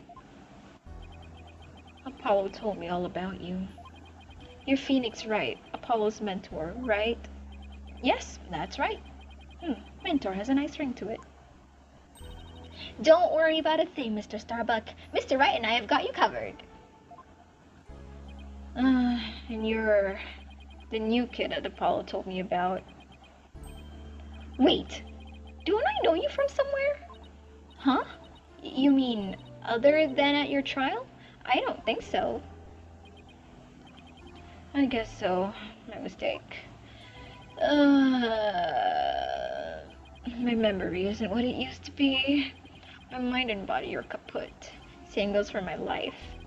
I mean, I'm so astronomically lucky that I had a bomb go off in the middle of my trial.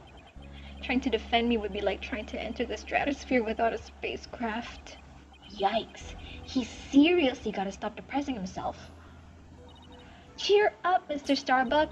Besides, that thing is said about entering the stratosphere. That just means we shine like shooting stars, right? Like shooting stars, huh? You know, you're right. Why didn't I think of that? After all, that's what we were all put on this earth to do, right? To shine like stars. Guess I shouldn't mention the fact that shooting stars burn out in the flash. Not again.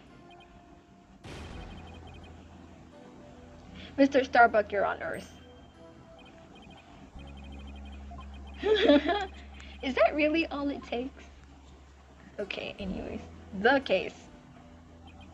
So, you have no memory at all of the incident? I'm so ashamed. My memory of the time is as black and clouded as a dark nebula. Still, it's strange you don't remember a thing. Are you sure you didn't take one of those anti-anxiety pills like they said at the trial?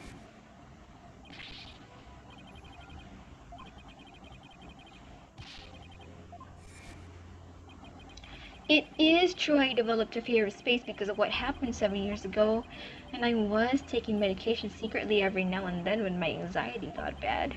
Having a fear of space is not something an astronaut can brag about, you know? Oh, the so-called Hat 1 miracle? That must have been a terrifying experience. But I'm still an astronaut at heart, come what may. I would never take drugs that might impede my performance just before a launch. That launch meant everything to me. That's more certain than the theory of relativity. He seems like a completely different person now. This is the face of the astronaut I know. But the tranquilizers were found in your system. Yeah, see, that's the thing.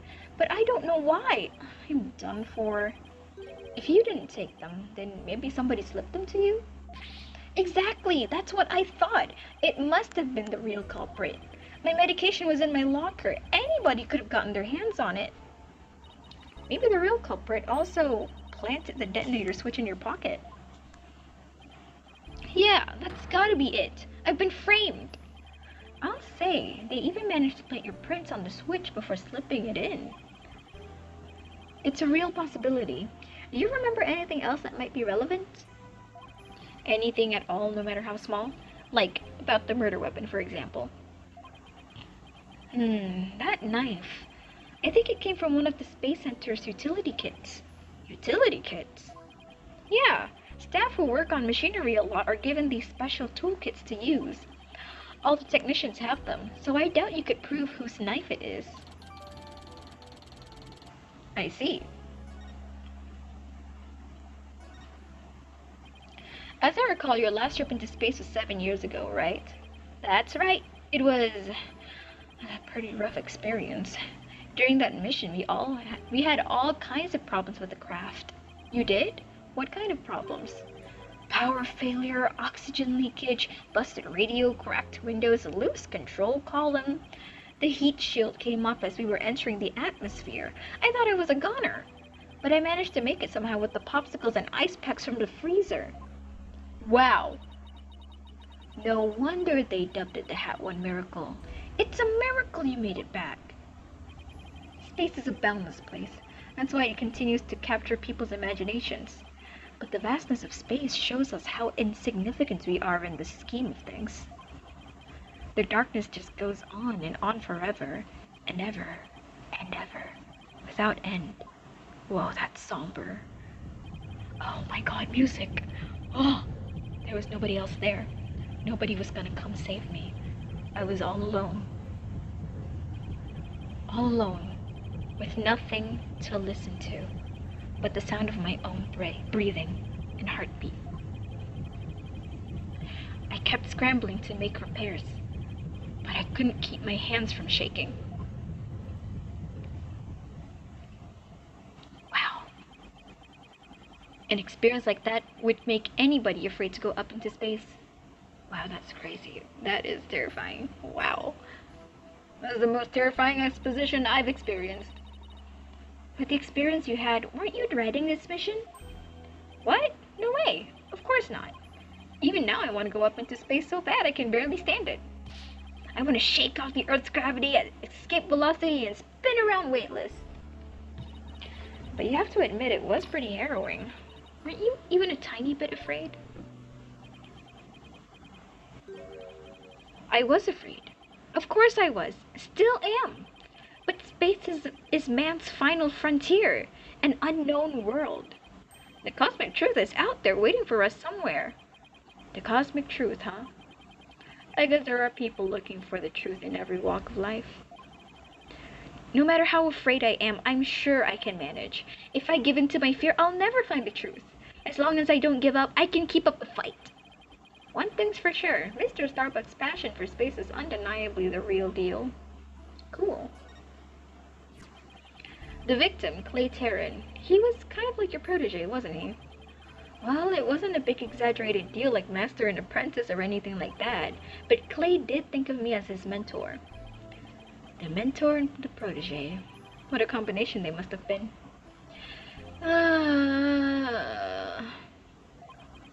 With this encouragement, I knew I could get over my fear and go back into space. But now... Clay must have been very encouraging, huh? Yeah, it's funny, really. Whenever I'd hear him shout, "You're fine!" I always got the feeling everything really was gonna be just fine. You're fine? Apollo says I'm fine and you're fine all the time too. I always feel encouraged too whenever I hear him shout it. Yeah, Clay and Apollo were best buds. They used to come visit the Space Center a lot ever since they were high school kids. One day, out of the blue, Clay even told me he wanted to be my protege. Those two hung around the Space Center so much they were like a part of the staff. One time during zero-G training, I started to panic a little bit, and the two of them took turns shouting, "You're fine!" over the radio. It was a simple thing, but it was exactly what I needed to hear. Aw, that's adorable. So I'm fine and you're fine were like Apollo and Clay's secret phrases, huh? I wish I could ask Apollo more about Clay and their relationship now. Speaking of Clay, how do you suppose he climbed down the ladder with you over his shoulder? Sorry, but I can't even begin to imagine. But he actually did climb down that ladder, so a way has to exist. From the freedom of space to the walls of a cell, when that prosecutor set the dark night skies in half bad through barred windows. You're fine! Solomon Saul Starbuck is fine! Everything's gonna be alright! Huh? And Athena Sykes is fine! Come on, Mr. Wright, you too! Do I really have to? Phoenix Wright is fine. I can't hear you! Phoenix Wright is fine! We'll get you back into space yet, Mr. Starbuck. Believe in your own innocence and have faith in us. Never thought I'd watch Phoenix hesitate to yell. Apollo believes in you wholeheartedly, and that's good enough for me. I believe in you too. Thank you. Thank you, both of you. I'll put my faith in you. And I vow to make it back into space. All I need first is a not guilty verdict. It sure feels nice to reassure ourselves every now and then that we're all fine. Okay, Mr. Wright. Let's get our investigation of the Space Center started. Pronto! Good idea. Let's go. Buggers. Let's move.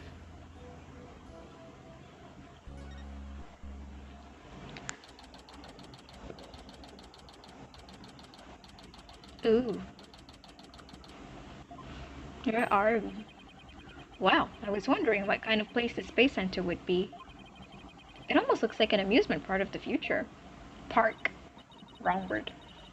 Yeah, did you know they even let the public see their rockets up close? Oh, so check it out. Look at how brightly the... How do I say this? Gyaxa? Look at how brightly the Gyaxa logo shines in the sunlight above the entranceway. I really dig the stars and rocket motif it's got going. Gyaxa, huh? Isn't that the new name of the Federal Space R&D program? Yeah, but why this strange acronym? I mean, what is GYA supposed to stand for? Galaxy? If that were it, then the whole thing would be something like... How do I say this verbally? Galaxy Exploration Agency. Which, if you ask me, would have been abbreviated to GAXA. Or even Gaia. I guess so. Oh, I know. Maybe the person who came up with the name just really likes the letter Y. This exchange is beginning to feel oddly like deja vu. Anyway, this place is more than just a research facility. It's also a tourist attraction. Oh. Tourist attraction? Don't make me laugh. It's a monument to the human race. Who said that? Galactic scooter, full speed ahead. Is it a kid? It's an old man.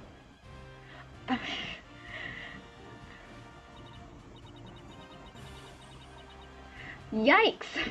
Who's this geezer and what's he want? Look upon me and look well. Behold the great power of space science. Pardon me, but you are... My glorious name is Yuri Cosmos. Oh, you're a man. I thought you were a woman because your name was Yuri. Ooh, I am so sorry. I am the director of the Cosmos Space Center. The center of the cosmos. Boss, that was pretty groan-inducing. If this person is a space scientist director, then that means... Aha! So you were one of the first to discover Clay's body, weren't you?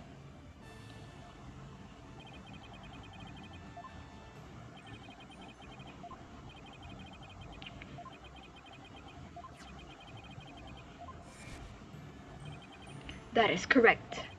I was honored to be the very first man in all of space and time to discover the body.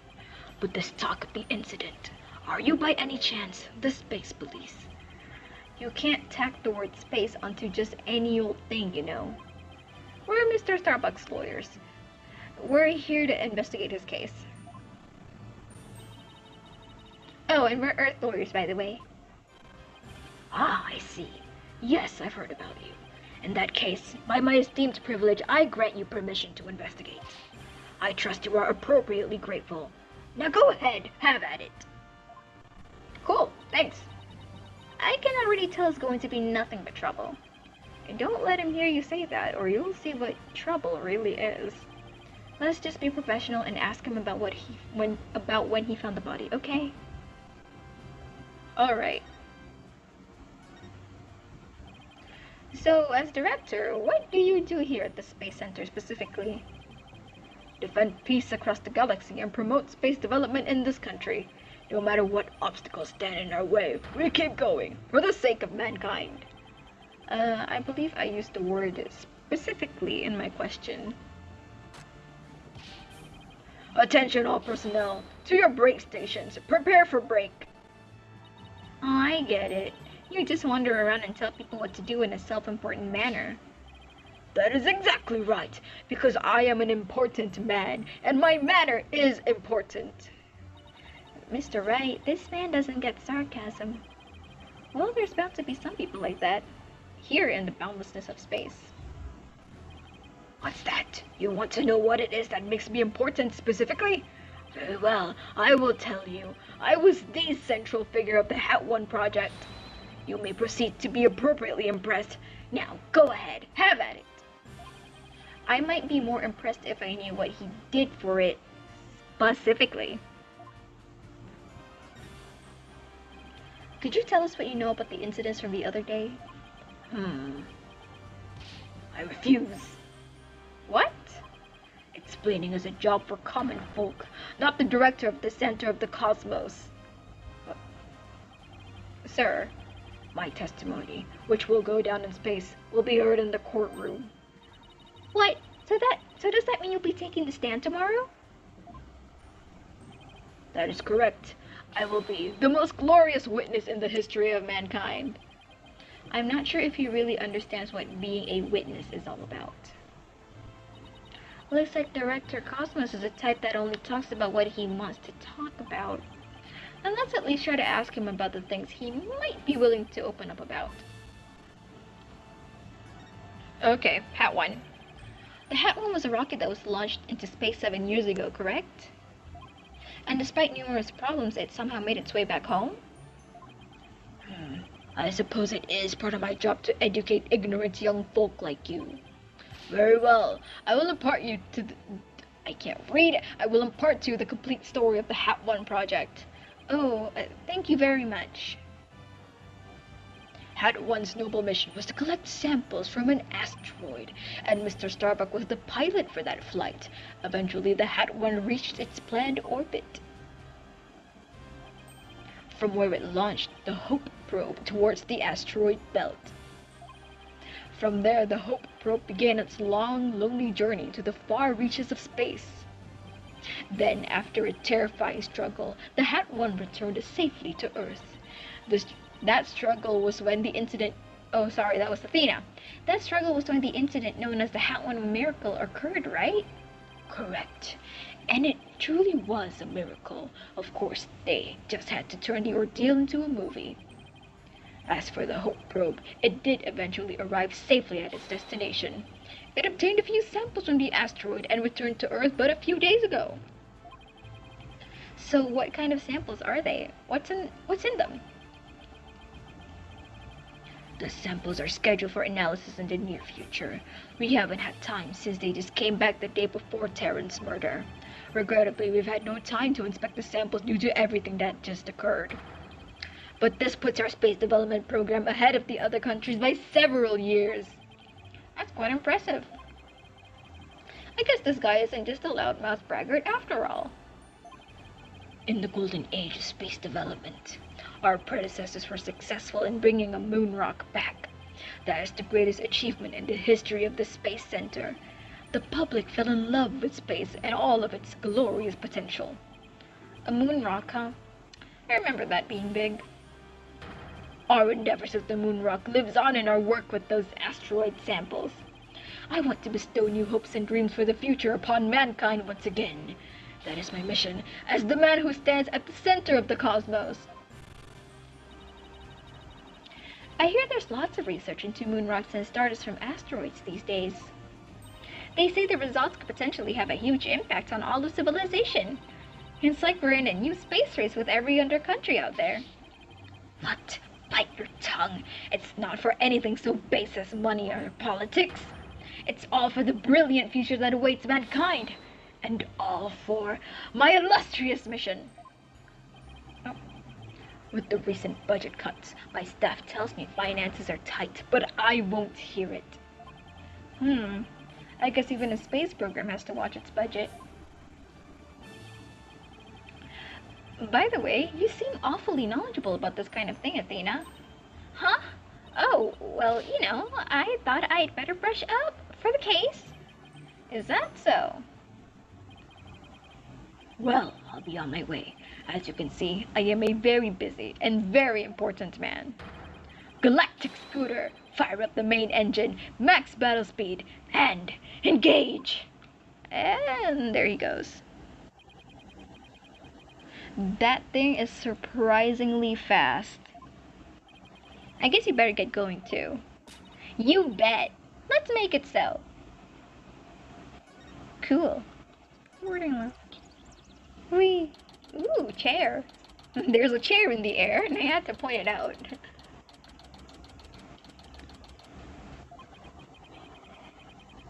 So this is where Mr. Terran was murdered. Yeah, this is the lounge. Let's see that diagram the police made again.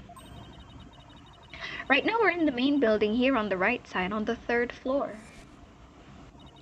Clay and Mr. Starbuck fled here from launch pad 1 after the explosion. You there! No admittance without express permission. We're Mr. Starbuck's lawyers. We've come to investigate.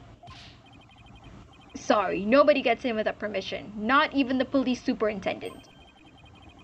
Can't have Detective Fulbright getting mad at me. So Detective Fulbright is here, huh? Yeah, he's in Launchpad 1 corridor. Go get clearance from him and then we'll talk. Leave it to me. I'm great at getting intel out of Detective Fulbright. Let's see, what trick should I use on him today? I don't know if I should be grateful or afraid. Both, be both. So to get to the Launchpad 1 corridor, we just have to go through that door with the blue rocket on it, I think. Wait, that door looks awfully familiar. Good eye there, boss. This is the door Clay and Mr. Starbuck used during their escape from the launch pad. Ah, that explains it. The fingerprint system has been deactivated, so I think we can just pass through. Now come on, let's go! Right. Oh, Detective Fulbright! Even in space, safety first. Oh, that's adorable, actually. Oh, hey, there's a robot. So this is it, huh? This is the corridor the two of them used in their escape. Yep, this is the only thing connecting Launchpad 1 with the main building. Ooh, I see police tape down at the other end. Guess we won't be looking at the launch pad. After the explosion, this whole corridor must have been filled with smoke. And the launch pad itself was probably a sea of flames. Must have been pretty scary for them. Now, where could Detective Fulbright be? Hey, I think that's him over there. What should I do? Which path is the path of justice? He seems to be lost. That's funny. This corridor is a straight shot. Huh? Ah, it's you, lawyer people. Welcome to the Space Center. Enjoying a relaxing day off, are you? Here for a little rocket sightseeing? We're here to investigate the scene, same as you. Do you have any info to share? Boss, if he acts all reluctant to give us information, we hit him with the whatever shall we do act. I'm sure he'll fall for it. Got it! Are we trying to catch the unruly family dog here or something? Info on the case, huh? Alright, I'll gladly share some with you. Just like that? Huh? What just happened? Detectives and lawyers seeking truth and justice side by side? I like it. Hey, you weren't this cooperative the last 3 episodes. Just take whatever you want from me, you info bandits. I'm in a generous mood today. Oh, okay, convenient. Awesome. I don't know. There's something weird about Detective Fulbright today. Well, we need information, so let's run with it. If you say so. Alright, Detective. Crime scene. Talk to me. Detective Fulbright, could you give us permission to investigate the crime scene? There's an officer on guard and we can't get in. Oh, whatever shall we do? That's an easy one. I'll let them know I'm over there to let you in. Investigate to your heart's content. Take a week if you need, a month even. Shall I have some snacks delivered? One of my men gives a mean neck rub. Detective, are you okay? Are you... Detective, say hi. No, that's okay. Thanks. Definitely not the Fulbright I know. Detective Fulbright is acting sickeningly sweet. It's kind of gross, actually. Do you think he hit his head or something? Who knows? Whatever the case, it's making our lives way easier.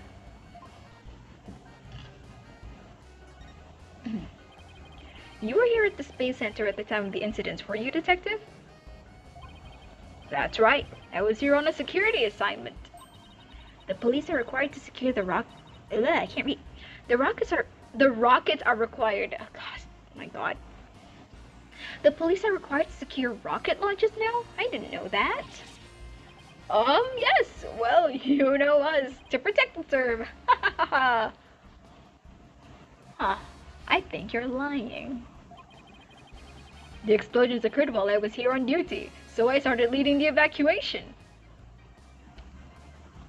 I don't know. I don't know, detective. But you know what? Sure, whatever helps you sleep at night. I believe you. He's leaving out a lot of details, but okay. Could you tell us more about what happened? Of course. A bomb went off on the second floor of the main building. Uh-huh. Right after that, the one over in Launchpad 1 also blew sky high. So I immediately instructed the visitors and the employees to evacuate to the shelter. The shelter? That's right. There is an evacuation shelter in the basement of the Space Center. It's there for accidents and emergencies and the like. So where were you when the first bomb went off? I was on duty on the 4th floor. It was quite the madhouse, I tell you. The elevator wasn't working on account of the explosion, and the stairs on the 2nd floor were destroyed, so we couldn't go that way. Then wasn't it impossible to get down to the basement shelter? No, we lowered an emergency ladder from the 4th floor window and escaped that way. It was a folding ladder, so it wasn't very stable, but at least it reached the ground. After I secured the ladder, I left to take another look around for any other survivors. Once everyone else got out safely, I made my way down too and headed to the shelter. Wow, what an ordeal! But climbing down an emergency ladder kinda sounds fun. Thank you for your answers, Detective. They were very helpful. Just a moment. I have some more information to share with you. Oh, oversharing now, are we? But don't tell Prosecutor Blackquill, okay? Oh my God, we're keeping secrets from Prosecutor Blackquill. Oh my God, what could it be? I thought you were his lapdog. Wow, and Prosecutor Blackquill usually has you on a short leash too. I know. Well, never mind that. I thought you should know that there was a witness. Could you tell us more about this witness? Sure thing. The witness was a Space Center employee who was on the 4th floor. While she was climbing down, she looked through a window into the 3rd floor lounge. So, she was looking into the crime scene from the outside? That's right. It was just a matter of chance that she saw something important. Not that I know what she saw exactly yet, though. Damn it. You don't? But that's the most important thing of all. Ha ha ha. Don't you worry. I'll get around to interviewing her soon enough. She should still be somewhere here in the Space Center. You might even run into her. A 4th floor employee, huh? Alright. Thanks for the info, Detective Fulbright. Gee, you sure are being cooperative, Detective. A little too cooperative, even. Yes, well, actually, Something you can't talk about? Yes, something like that. Anyway, never mind. Don't worry about me. Well, I'll be on my way now. Bye, Detective. What was that all about? I don't know, you tell me. Something is definitely going on. I'm gonna get it out of him the next time I see him. Okay. I'm not sure he'll talk about it, though. Well, we have permission to investigate now. Let's head back to the boarding lounge. Hold on. Oh, I can't investigate. I want to look at the robot. That's too bad. The boarding lounge, you say? Okay.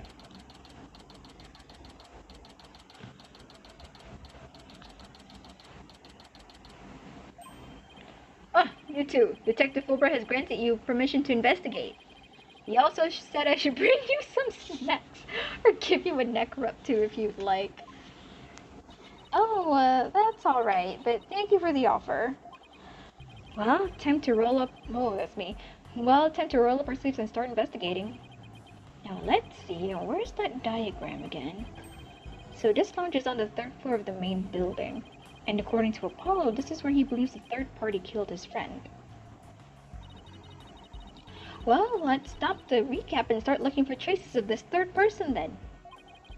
You read my mind, Athena. We'll make that our first priority. There's just one problem though. This room. It's just so big.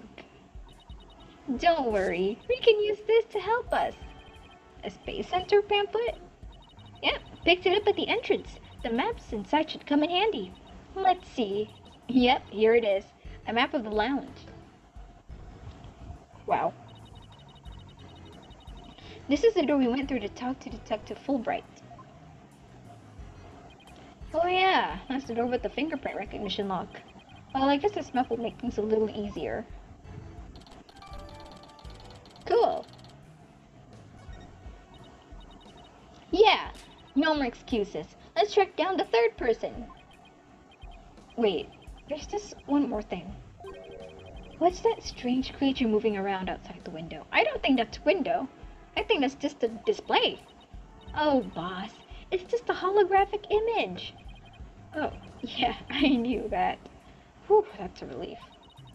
There should be a button somewhere in this room to turn the image on and off. That's what it says on the pamphlet anyways. The only reason you're so eager to start is so that you can push the button, isn't it? And what's wrong with that? Let's just look for the button while we're looking for clues. Alright, fine. Let's get investigating. Alright. Let's start with this side of the room first. What's that? I really want to see what that is. No matter how I look at it, all I can think of is torture device. But I guess it's training device for getting used to zero gravity? Uh-oh, Athena has an odd glint in her eye.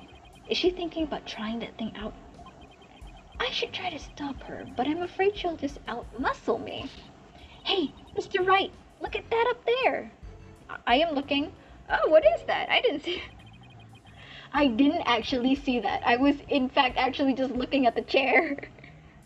Some kind of fragment? It's stuck tight. Oh, so that's what the glint was all about. That color looks familiar. I think it's part of the oxygen tank. Oh, I think you're right. But if that's here, it means that Clay's tank ruptured after they arrived at the boarding lounge. So Prosecutor Blackwell's theory that Mr. Starbuck dropped Clay down the ladder must be wrong. This proves that both of the astronauts were alive when they reached the boarding lounge. So Apollo was right. The scene of the murder was... I can't read. Wasn't the launch pad. There you go. Hehe. Way to go, Apollo. Cool. Can we collect that? Window. At first glance, it looks like a peaceful landscape. But then there's that creature. Didn't Hope Probe go to some planet? Maybe this is what its surface looked like. I don't know. I think it would have made the news if they discovered a creature like that. It did make quite a bit of news, though, when the probe came back. Yeah, but the Hope Probe didn't even go to a planet. It went to an asteroid. That's a big rock kind of thing. Even aliens can't live there. What's this? A table? That's some pretty futuristic looking furniture over there. According to the pamphlet, those are no ordinary chairs. They're like amusement park teacup rides. You can power them yourself, it says. But this is a boarding lounge. Why do you need teacup rides in a boarding lounge? If you spin the table, your chair spins too. Why would anybody want to have something like that here? It's for astronauts who have trouble with the device on the ceiling. No vertical spins. It says it's a training device that's easy on the eyes and on the body. Can a person really call themselves an astronaut if they can't handle zero-G? Anyways. Window. A window. And it's right next to the holographic image, too. I bet it's here to help people see the stark contrast between reality and virtual reality. Way off. It says emergency ventilation. You know, to clear smoke from a fire. See, it's pointing out the virtual insanity of reality. Sure thing, Athena. Oh, what? Something was red. I don't know what it was. What was this? There was something else red. Elephant in the room. So this is where they discovered Clay. Yeah, he was already dead when they found him. Let's take a look at the photo. He was stretched out like this and... Huh? What's that thing that looks like a thermos? That's the thing that Prosecutor Blackwell mentioned when I was in court with Apollo. He said that it contains an asteroid. It contains asteroid samples. Alright, Director Cosmos mentioned something about that too, didn't he? That they were brought back only 5 days ago by the probe that the Hat One launched. I wonder what they look like. Do you think they'll let us see? Let's think about that after we solve the case, okay? There is a door. Control room. So it looks like there are 3 doors that lead in and out of the room. Well, let's check. Drum roll, please. Ta-da! The Space Center pamphlet. We're here at this place that says Boarding Lounge 1. There are 3 doors. Let's call them Lefty, Righty, and Downy.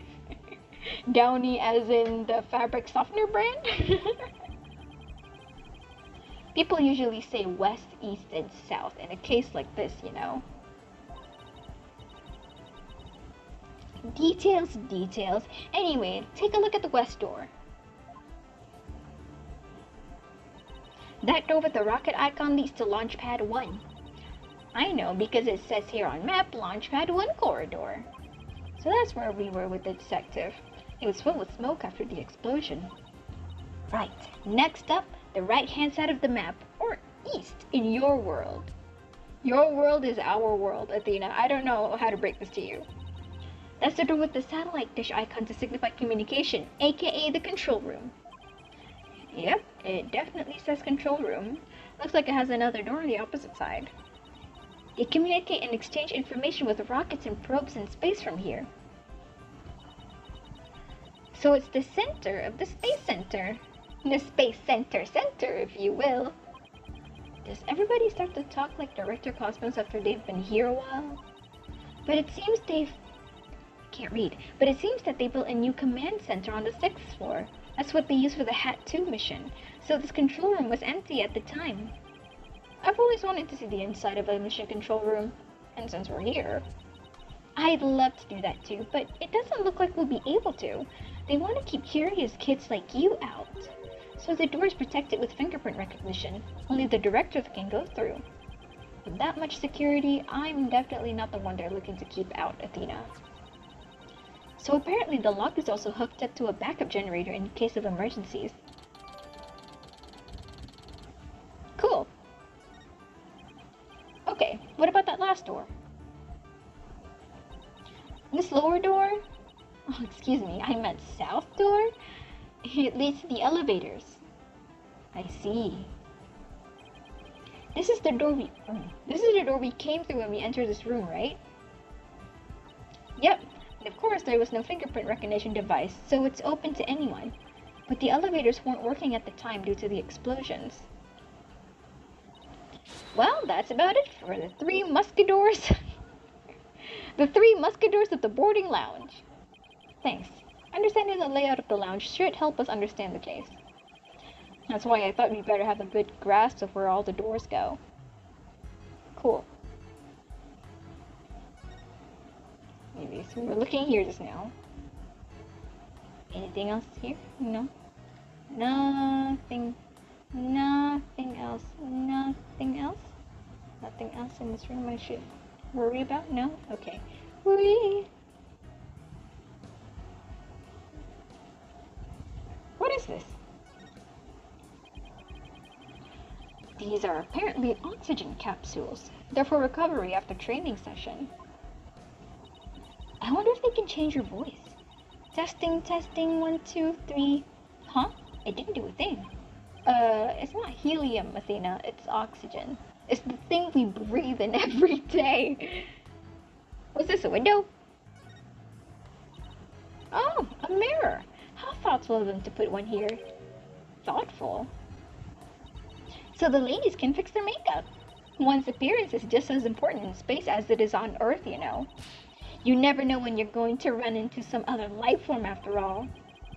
I doubt anyone who thinks like that would become an astronaut in the first place. Hey, you never know. If Athena became an astronaut, she would be the first person to think that. Door. What's that? There's a contraption that I can't press. There is a contraption that I can't inquire about.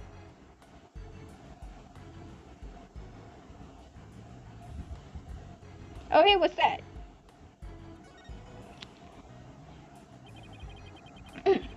There's some kind of panel with 2 buttons on it here. Just push it! That's the invariable principle of buttons. There are such things as buttons left unpushed. Oh, she pressed it. Oh, it turns off! Hey, the giant holographic image disappeared! Yeah, thought that side of the wall seems kind of barren without it now.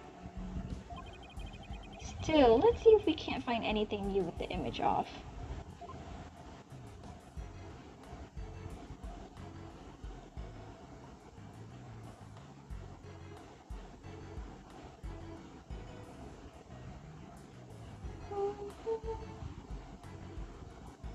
Nothing on this side? No more?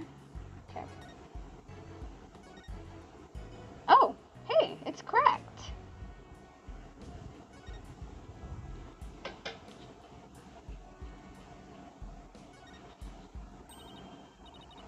Hey, Mr. Wright, take a look at this. It looks like a bullet hole. Great find, Athena. It's pretty big. Whoever fired this shot must have been using a pretty large gun. You think so? Based on my experience, I'd say this was fired from a regular pistol. Well, whatever size it was, somebody fired a gun in here, right? Apparently. This is an important fact. Do you see a bullet anywhere? No, the police might have taken it though.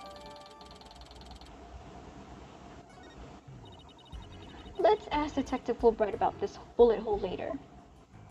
Okay. Security camera.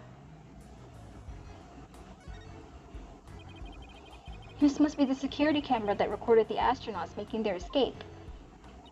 Oh, let's commemorate this occasion with a love and peace. If you're done now, shall we move on?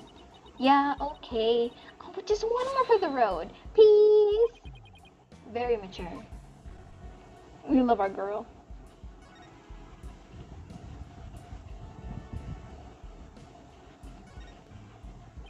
So this is the fingerprint recognition device. I guess you put your hand on this hand mark. Why, guess when you can try. Now, to line my hand up with the outline. Don't, Athena. This thing is related to the case. Get your prints all over that, and the next thing you know, you'll be named a suspect. How can you be so cruel to a little girl like me? I'm not buying those tears, Missy. Oh, the door is a separate thing. Okay. Let's see. This door is... Where's that pamphlet? Here we are. It's the door to the corridor that leads to Launchpad 1. We went through it earlier when we went to talk to Detective Fulbright. So I guess the security lock must be disengaged now, right? They say the corridor was filled with smoke at the time of the bombing. This thing beside the door, this must be the fingerprint recognition device. Which reminds me, I think Prosecutor Blackwell talked about it at the trial. What did he say? The notion of a third party in Launchpad 1 is utterly absurd. Just to enter the area from the lounge, one must pass through a door guarded by a fingerprint recognition device. And allow me to state upfront that there are precious few with the clearance to do so. Then, does this mean that the bomber's prints were verified by the system? But the number of authorized personnel was supposed to be really small. Voila! Fingerprint powder. Brought it just in case something like this came up. I found it at the office. I've just been itching for a chance to use it. Wow, way to think ahead. Now let's test the fingerprint recognition device and see what we can find. You got it. Now to sprinkle some here and a little over there and...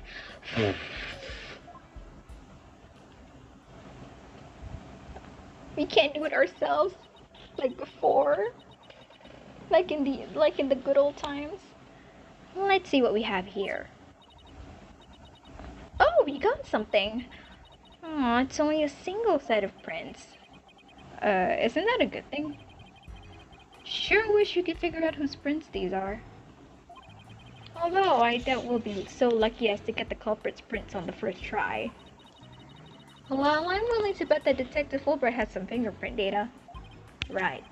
And there's the security footage of this door, too. Yes, here it is. It came up in court the other day. I wish you could see the part of the footage just after this bit. Oh, because that would be right before the murder, wouldn't it? Let's ask the detective. With the mood he's in, he'll probably show it to us right away. Yeah, he's in almost too good of a mood today. Let's go see if we can find him again once we're done with this room. Right, we're done with the door, right? I think so. Yeah. Okay, back. And there's this thingy. What is this? Is that? Okay, interesting. Contraptions. Here's another amazing piece of equipment. Walk on the surface of the moon, it says. Oh boy, I want to try it. Gravity is weak on the moon, so I bet I could do mid-air somersaults. We're still on Earth, remember? Besides, it's connected to the ceiling. Well, at least I could jump really high. There's a sign on the wall that very clearly says, do not jump too high. Then what good is this thing? Didn't I say in the beginning, walk on the surface of the moon? Oh, there's a compartment. What's this? A trapdoor? It's a trash chute. The cleaning robots throw the garbage out from here. The robots do the cleaning? What a futuristic world we live in. I just hope they don't revolt like they do in science fiction movies. No way. All the robots here are very nice. Actually, wasn't there one in Launchpad 1 corridor? You can go say hi to it if you want. Yes, let's go say hi to the robot. Warning. Danger? Oh. Something shiny. Hey, I see something shiny down there. Let's take this cover off then. Bullet! What's this? Looks like a metal jelly bean. It's really small, but it's a bullet. It's only about 2 to 3 millimeters in diameter. Let's see, and that would make the caliber .1? Caliber means, whoa, I can't read. Caliber refers to the diameter of a gun's barrel, right? Yes, but I've never heard of a .1, .10 of a .10 caliber gun before. This bullet must be for a special kind of gun. I bet if you tried firing a bullet this small with a regular sized gun, it would just fall right out. Yeah, it must have been a really small gun. I wonder how the bullet ended up here. I mean, we're in the bottom left on the south door side of the room according to this map. That's pretty far from where That's pretty far from where Clay's body was. Maybe the police didn't think to look here. Yeah, leave it to Detective Fulbright to accidentally hand us just the card we need. Cool. Anything else here? No? I guess it's just a bullet. Yeah, let's go back. Are we done here then? I'm guessing. Yeah, there's nothing else up here. But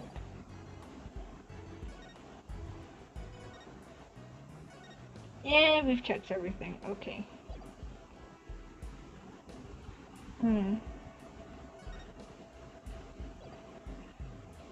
Should we move to find Detective Fulbright again? Where even is he?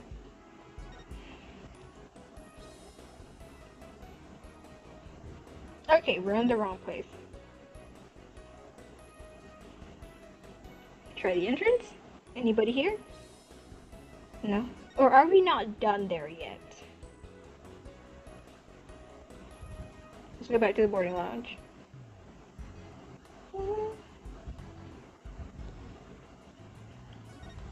Let's talk about the bullet.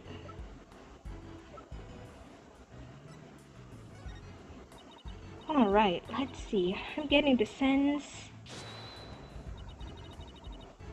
Well, yeah.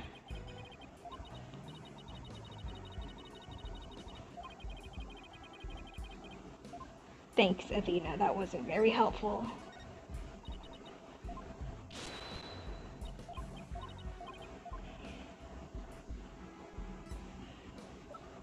Well, what are we supposed to do now?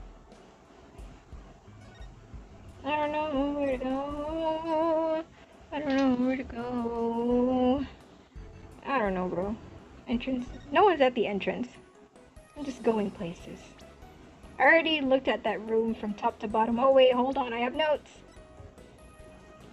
Ask, present, secret camera footage to Fulbright. Search, crime scene has been searched.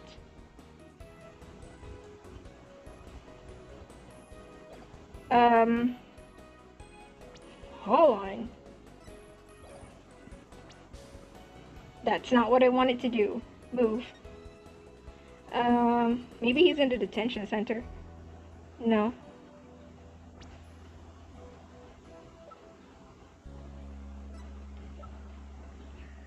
Where am I? What am I supposed to do?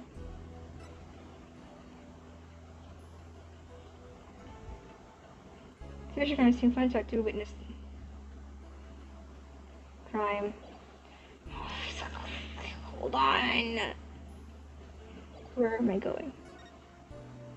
Let's go back to the boarding lounge. Athena! I can't examine anything anymore. I found everything.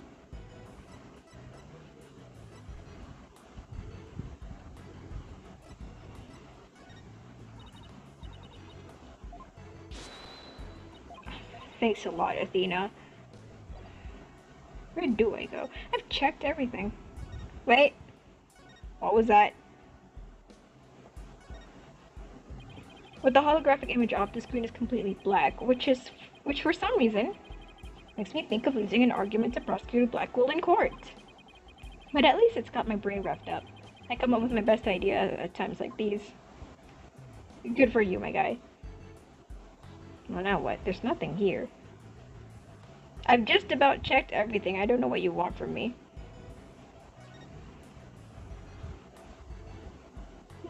Dun, dun. Dun, dun, dun, dun. Alright. I don't know what else to do. Wait. I'm at the back button. Can we move yet? No. Ah.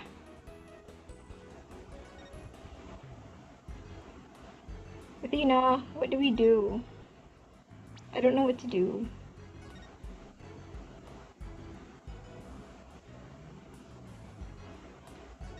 Ah. Wrong button. I have to find the detective and then find the witness. If only I know where the witness is, and if only I can move other places. Nope. Okay. Well, heck. So what do you think we should do next?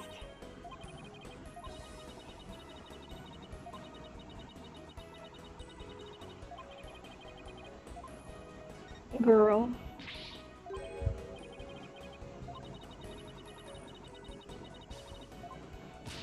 Aww.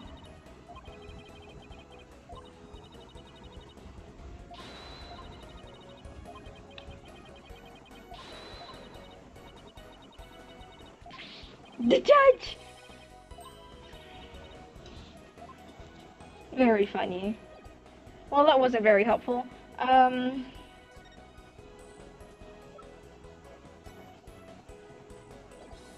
Where is the detective? I don't know where he went. When in doubt, go home. Nothing. No. You know what? I may as well ask him. Oh, we asked him about this one already.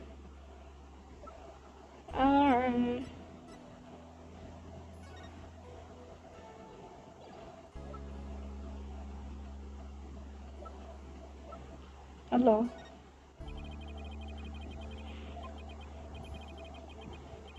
Oh no, Mr. Starbuck, don't be like that. I don't think there's anything I can show him to get something.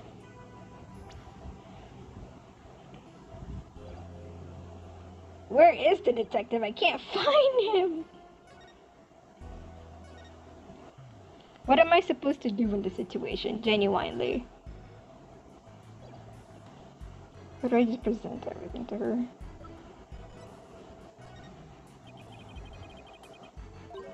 Oh, okay. Any new ideas, maybe? Oh, I don't know. Hey, did you catch the game on TV last weekend? Huh? Why is she avoiding the topic? Why? What's wrong with the pamphlet, Athena? The heck?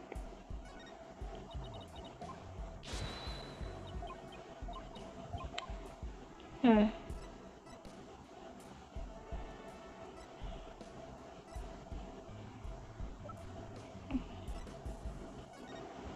I'm just giving her everything, see what she does about it.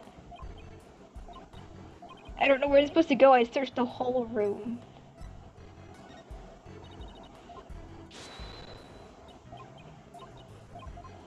Girl, I am lost. I've looked at just about everything. Can we not take this piece back with us? Chair. Chair in the air like you just don't care. What? Huh? Why is it red again? Oh, it was always red. Oh! Oh! I wonder what this big knob is for. It looks like the knob on the stove. Well, it's the same shape, but I think that's where the similarities end. I mean, it's behind a glass pane. What kind of stove would require knob security like this? Well, the knob is straight up and down, so if it was for a stove, the burner would be off. Right. If it was for a stove. Still, I wonder what it's really for. Something turned up by a knob that's not a stove? How about a rocket engine? If you had to start the rocket here, the rocket would take off before you could get in. Then I guess all we can say for now is that it's a mystery knob. And there we go. Now we can proceed. Oh, a robot! Hello, you're very cute. Welcome to the Space Center, guests. Welcome. Yikes! What in the world? My name is Ponko. Ponco. Ponko! Are you sightseeing? Are you lost? Are you looking around? Choose one. I will guide you. It's a robot. I am not a robot. I am Ponko. Psychological observation and navigation companion. Ponco. Ponko. Well, I'm glad we got that cleared up. Oh, Ponko, I missed you.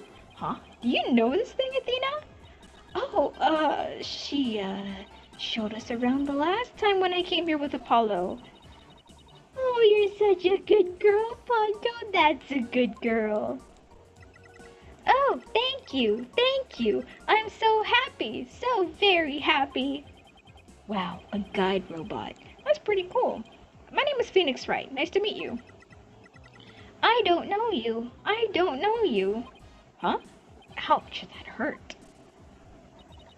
Oh, she has to register people she meets for the first time. Please register him, Ponko. Certainly. Commencing guest registration. Please tell me your name. A nickname is fine too. His name is Phoenix. A bit overly familiar, but I'll allow it. Phoenix, please let me get a good look at your face. Oh, sure. Registering. Facial registration sequence complete. We are now officially friends. Nice to meet you, Phoenix. This robot is pretty cute. I know! She's so cute! You made a friend, boss! Isn't it great? Phoenix, Athena, allow me to guide you. Right this way. Oh, goody. Let's go, boss. Go where? Ooh, where are we? Museum. Ooh. Oh wow, what is this place? Is that rocket real? You tell me. Welcome, welcome. The Space Museum is open to the public every day of the year from 9 a.m. to 7 p.m. Learn about the history of our nation's space development and the Hat-1 project. The rocket is just a replica, but it's the same size as the real one. The Space Museum. Oh, here it is on the map. Oh, it's the other side. Okay, so it's on the exact opposite side of the main building from Launch Pad 1. Cool. Ask me anything, anything. I will explain. Thank you, Ponko. This is quite the place. I can't believe we get to see a rocket this close up. This is a replica of the Hat-1 that was launched 7 years ago. It's exactly like the real Hat-1, inside and out. Its little brother, the Hat-2, was supposed to launch the other day. I wonder if Ponko knows why the launch was cancelled. Over there is an exhibit about the launch 7 years ago. Check it out! Check it out! Ooh! Spacesuits, photos, newspaper articles. I'd like to come here again on a day off. Hey, what's this? What's this a photo of? Phoenix! That's the staff of the Hat-1 project. Oh, Ponko is tiny! She's short. That's adorable. Oh, there's Mr. Starbuck. He looks so young and so different. Ah, and that's... What is it, Athena? Is something wrong? Oh, nothing. Oh? I just thought Mr. Starbuck looked really young too, that's all. No, you noticed something. Something important is here to you. Well, it was 7 years ago, after all, so the guy standing next to Mr. Starbuck is Clay Terran, the victim. So they were mentor and protege even way back then. And even he's got one of those staff jackets. He looks just like a regular staff member. No, Clay was still a student then. He just borrowed one of Solomon's old jackets. Ah, okay. That makes sense. Clay would have still been in high school 7 years ago. Everybody looks so happy. The Space Museum is great. What fantastic exhibits.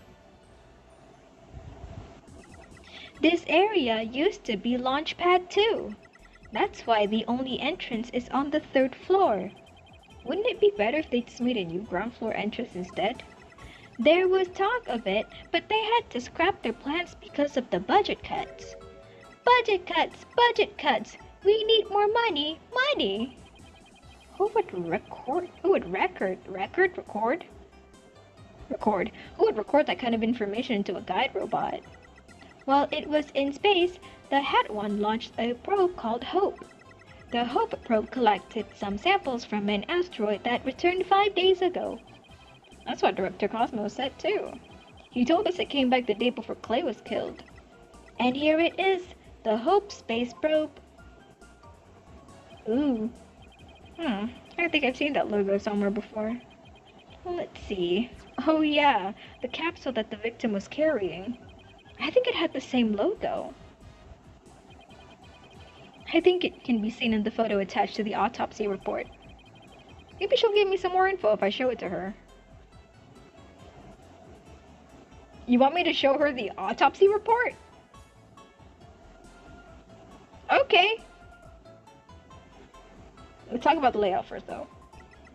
The way the Space Center launchpad is set up is really cool. Would you like me to tell you about it? Would you? The setup of the launchpad? Go gentle on my spiky-haired mind.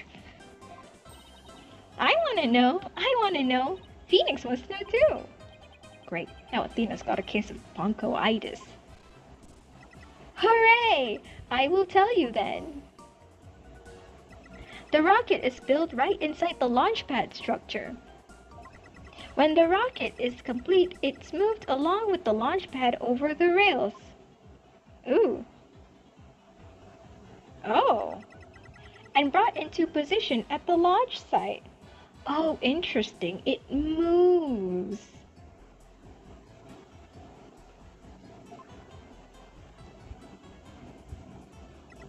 Isn't it cool? Isn't it? We used to have a big budget, so that's how we could build it all. It's very cool. A grand setup that suits an important place like the Space Center. I guess everyone is hoping for a bigger budget next year, myself included. I'm guessing the whole thing is operated from the control room, huh? That it is, but it can also be operated from the new command center too. Either way, the safety lock in the boarding lounge has to first be disengaged. I guess before a big move like that can be carried out, there are all kinds of procedures. I would love to see the launch pad being moved. When's the next one scheduled for? Searching data. All future plans have been put on hold. Because of the bombing and the murder, I'll bet. Which is perfectly understandable. Well, when was the last time it moved? Searching data. I'm sorry. That answer isn't in my answer database. I guess Ponko can only answer certain questions. Oh, that's too bad. You want me to show her the autopsy report? Ponko, do you recognize this capsule here in the top right? Checking registered data. I know. It's the Hope capsule. It was carried inside the Hope probe. It contained the asteroid samples, right? Yes, it was designed to store the samples gathered by the Hope probe. It's been stored in the safe in Launchpad 1 ever since it returned to Earth. It must not be removed. Don't worry, Ponko. The people in charge already know what happened. They do? I must ask them later. The capsule was being kept in Launchpad 1, huh? Maybe Clay was trying to carry it to safety after the explosion. The Space Center staff must have been really excited to finally get the capsule back. But it's a pity this incident occurred before they got a chance to check the contents. Well, the police took it as evidence, so they'll have to wait a little longer. Cool. Well, we certainly learned a lot about the Space Museum. Thank you, Ponko. You explained everything very well. I love to explain. Thank you for listening. Thank you. You two are like old friends. It's hard to believe you just met recently. Hee. It's because Ponko is so friendly. Well, what should we investigate next? Oops, wrong button. Let's go find Detective Fulbright. We have things to ask him about. Yeah, where is the guy? Fingerprint data, was it? Okay, then let's go back to the Launchpad 1 corridor. Bye, Ponko. See you later. Come again. And don't forget to visit the gift shop. Poor Ponko. What a Dickensian life we are all forced to lead. Alright, I have to find a detective corridor. Hello.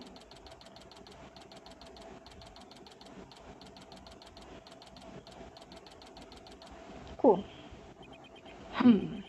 What should I do? Which path is the path of justice? There's Detective Fulbright. He still seems to be lost, even though it's a straight corridor. Well, let's hope he's still in a cooperative mood as well, then. If he doesn't cooperate, then I'll just have to use my powers on him. You mean that lady in distress bit? Hi, Detective. We found a bullet hole in the wall at the crime scene. You did? Our team found that too. It was Detective Arm who fired that bullet. Detective Arm? That's right. A warning shot for the defendant. Was it really such a high-threat situation that she needed to do that? I'm afraid I don't know the details, what with Detective Arm gone and all. Yeah. But I thought there were two people who described the crime scene together. We already know that Director Cosmos will testify, so tomorrow will be about what he knows. Hey, you're pretty smart. That's exactly what we're planning to serve as the main course. Hope it goes down easy. Detective, we'd like to run a comparison on some prints we found at the boarding lounge. Ah, yes. I just happen to have compiled the print data of everyone related to this case. You can always make another copy for myself, so it's all yours. Consider it a gift. Gosh, you're so generous today, Detective. This is quite a bit of data. Well, when I said everyone, I meant it. Prosecutor Blackwell said to dig deep, so that's what I did. It sure took a while, though. Whoa, he got Apollo and my prints. He even got prints for all of the robots. The robots have fingerprints? I guess when Blackwell said to dig deep, Fulbright didn't bother to ask how deep. Ah, Clay's fingerprints are here too. I personally removed his glove during the investigation. We had to get his fingerprints to confirm his identity after all. Cool. I still can't believe he took off his glove to get his fingerprints. Yeah, well, you can't blame me for thinking they're important in this case. There are a lot of doors that require fingerprint verification in the lounge. So depending on whose prints we find, it can completely change the tide for both sides. Makes sense. After all, the culprit's prints did get them past the fingerprint lock somehow. Oh, and take this picture, it might come in handy. What? Isn't this just a photo of the Launchpad 1 door?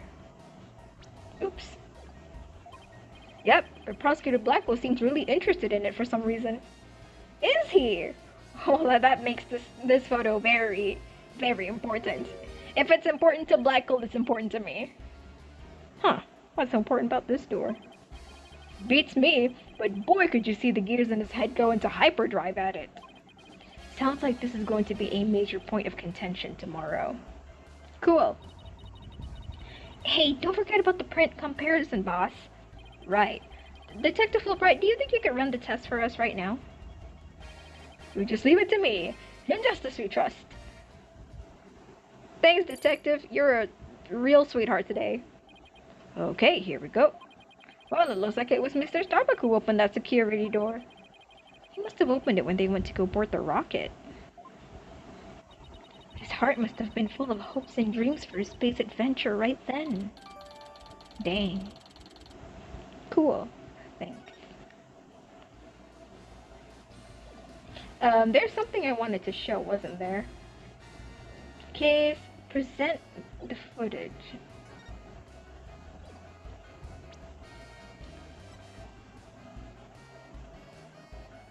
Case, present the security camera footage to Detective Fulbright. This thing? Why are we showing him this? Detective, about the security footage that was taken by the boarding lounge 1 camera. Oh, that footage? Go ahead and ask me anything you'd like about it. Is there any way I could see a little more of the part just after this?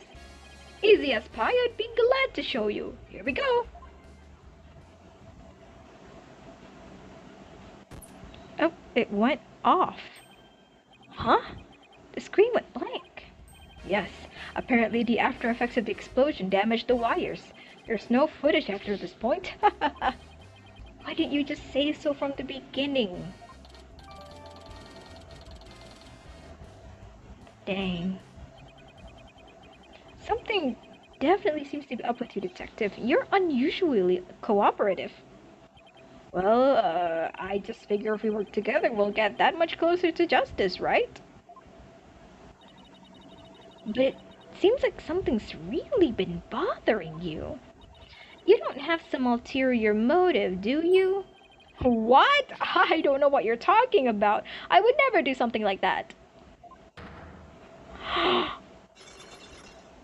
Ayo, hang on. Psyche locks! Holy moly, it has been a while. We don't have the Magatama with us though, do we? Phoenix! No, psyche lock. It's a system of locks on the secrets in a person's heart. Why are you explaining this to him? He can't see it. I can see when people are trying to hide those secrets by using the power of this Magatama. He still has it! Yay! Psycho locks! I don't care what Phoenix calls them. They're psycho locks to me. What Edgeworth calls them are way funnier. Mr. Wright, how much did they bilk you out for that piece of rock?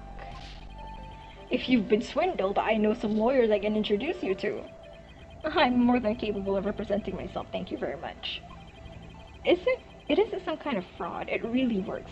A friend gave it to me a long time ago. But I guess seeing is believing. Allow me to show you. I remember how to use this thing. Take that! 2 lies, huh? Maybe even 1. Why, you're being cooperative. I think you're hiding something, Detective. So why don't you just tell us about it? What to do? Which is the path of justice? Wow. I bet this is the issue he's so torn up over. Life, love, or justice? Well, what else? I really understand what's been bothering you, Detective. I truly do. Something happened that goes against your principles, isn't that right? No. I don't know what you're talking about. Until the explosions occurred, everything was just fine. Is that a fact? Yep. Peaceful as peaceful can be. Everyone whistling a happy tune as they did their job. You never saw a more relaxed guard detail for a routine rocket launch. Ooh. I don't think the guard detail was as relaxed as you claim as long as this exists. This was it. The bombs went off despite tight security. Yeah. This might have been it. Take that! Yes, that's it. Before the explosions, what was supposed to happen here was a rocket launch. And yet, security was so tight they even brought in a special task force. I'd hardly describe that as a relaxed guard detail. Ayo. Oop, there we go. One more. And now, hold on just one moment. The entire nation had their eyes on this extremely important rocket launch. That's why I was called in on a special security detail. As versatile as you are, I can certainly believe that's true. But I say it's very strange that this person would be a part of the detail from the outset. Who's part of it?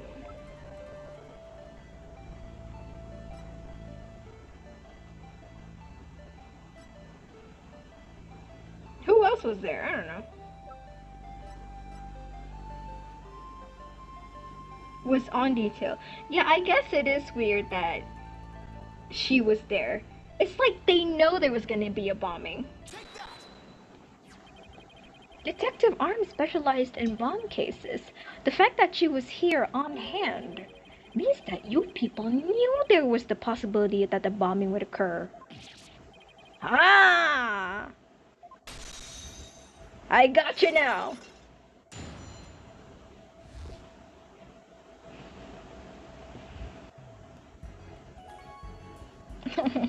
Pouting. Alright, I concede. You win. It's just as you say. A few days before the launch, they were warned about a potential bombing, but the plan to launch went ahead in spite of the threat. But why? What were they planning to do if someone got hurt or killed? Yeah, I know. The decision to move forward wasn't exactly just, was it? How was the warning delivered? By phone, and directly to Director Cosmos. But the police department instructed everybody to keep it under wraps. That's a big thing to keep quiet about. No wonder you were so upset. But it's not only that. I've been distraught about Prosecutor Blackwell as well. Why, what's wrong? Prosecutor Blackwell? Well, as his handler, I'm sure you have a lot of difficulties. That's not it. It's a question of justice. I've been wondering about why he's allowed to stand in court. Ooh, that makes sense. Why is he allowed to stand in court? He is an inmate. We keep forgetting that he's in prison, despite his numerous attempts to remind us. The reason he's still prosecuting? Detective Fulbright, please tell us everything you know. Wait, no, wrong button. We already went here. Ah! Press the wrong button.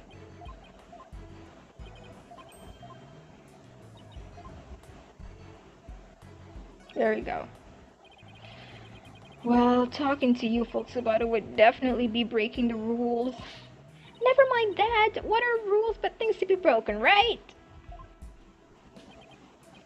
Well, to tell you the truth, having a prisoner act as a prosecutor is highly irregular. I think we guessed that much. So why is it being allowed? I've been wondering and wondering about it. So you weren't told why either, huh? No, I guess the order came from pretty high up the ladder. Yeah, it would had to have. But Prosecutor Blackwell told me once. The hunt I've been on for the phantom of 7 years past continues even still.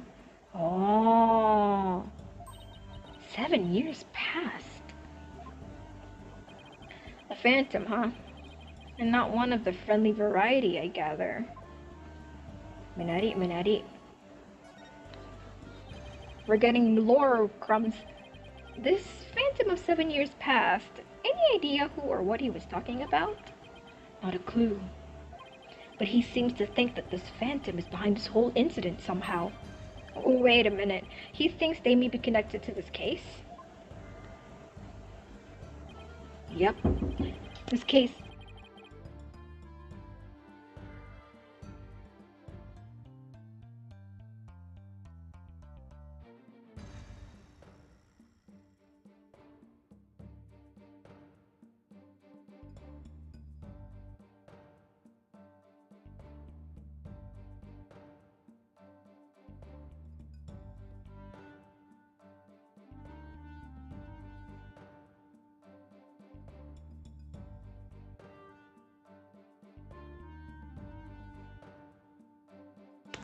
Hang on, guys. Give me a minute. I'll be right back.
Holy moly. Okay.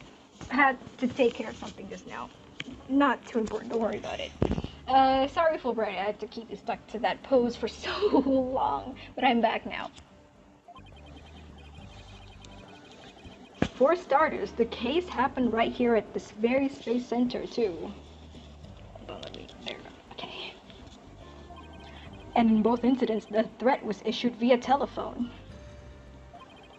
So that's why Prosecutor Blackwell thinks this incident is the work of the Phantom? Well, that's not the entire reason. I mean, if you want to talk about 7 years ago. That's when Prosecutor Blackwell was found guilty of murder. That messy case is what started the whole dark age of the law. Oh. So you see how this Phantom and Prosecutor Blackwell's conviction might be related. Yeah, I can see why he'd think that. This incident and the Phantom, not to mention Blackwell's past. It's almost inconceivable that they would come to a head here. This might sound crazy, but Prosecutor Blackwell can't possibly believe Mr. Starbuck is this Phantom person, right? I mean, he was acting kind of strange during the last trial and all. Oh yeah. Silence. He was actually being proper with the procedures, which is very new for Blackwell.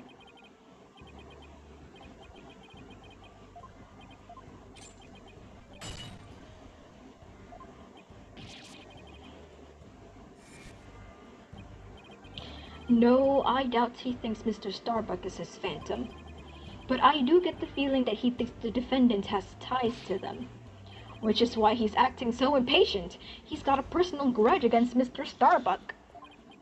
And that's not real justice. I've always trusted in Prosecutor Blackwell's judgment until now, but this time, I'm just so overwrought about it all. If he's lost his ability to think rationally, I'm afraid it might lead to a false conviction. I've never seen Detective Fulbright so tormented. This must be why he's been so cooperative. Don't worry, that's exactly what we defense lawyers are working to prevent.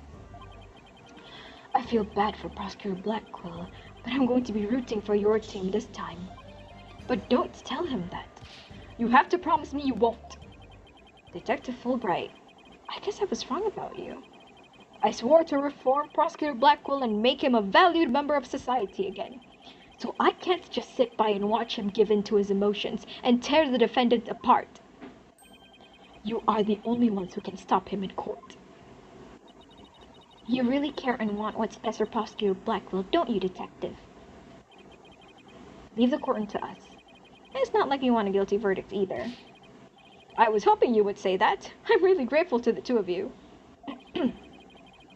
To show my thanks, I'll give you another bit of information. It's about the eyewitness.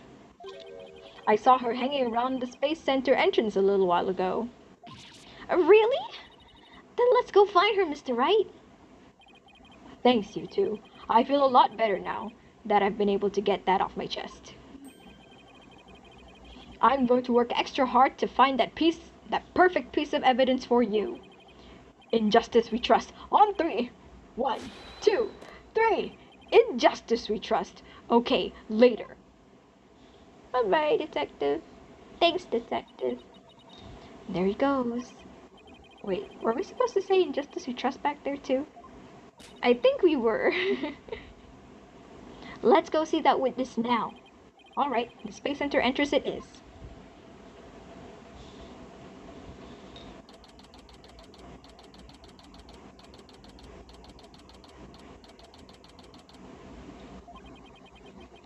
The witness must be around here somewhere.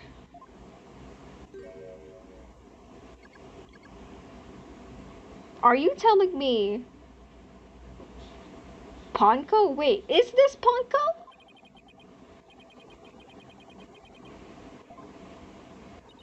Hello. Come over here. Hello, hello. Are you sightseeing? Are you lost? Are you... I am Klonko. Shall I guide you? Guide you? I don't know why, but this robot is kind of freaking me out. I'm still here? Yeah, I'm still here. What time is it? It's like 11. Oh no, it's almost midnight. Okay, this is a little later than I usually stream. But yeah, I'm still here.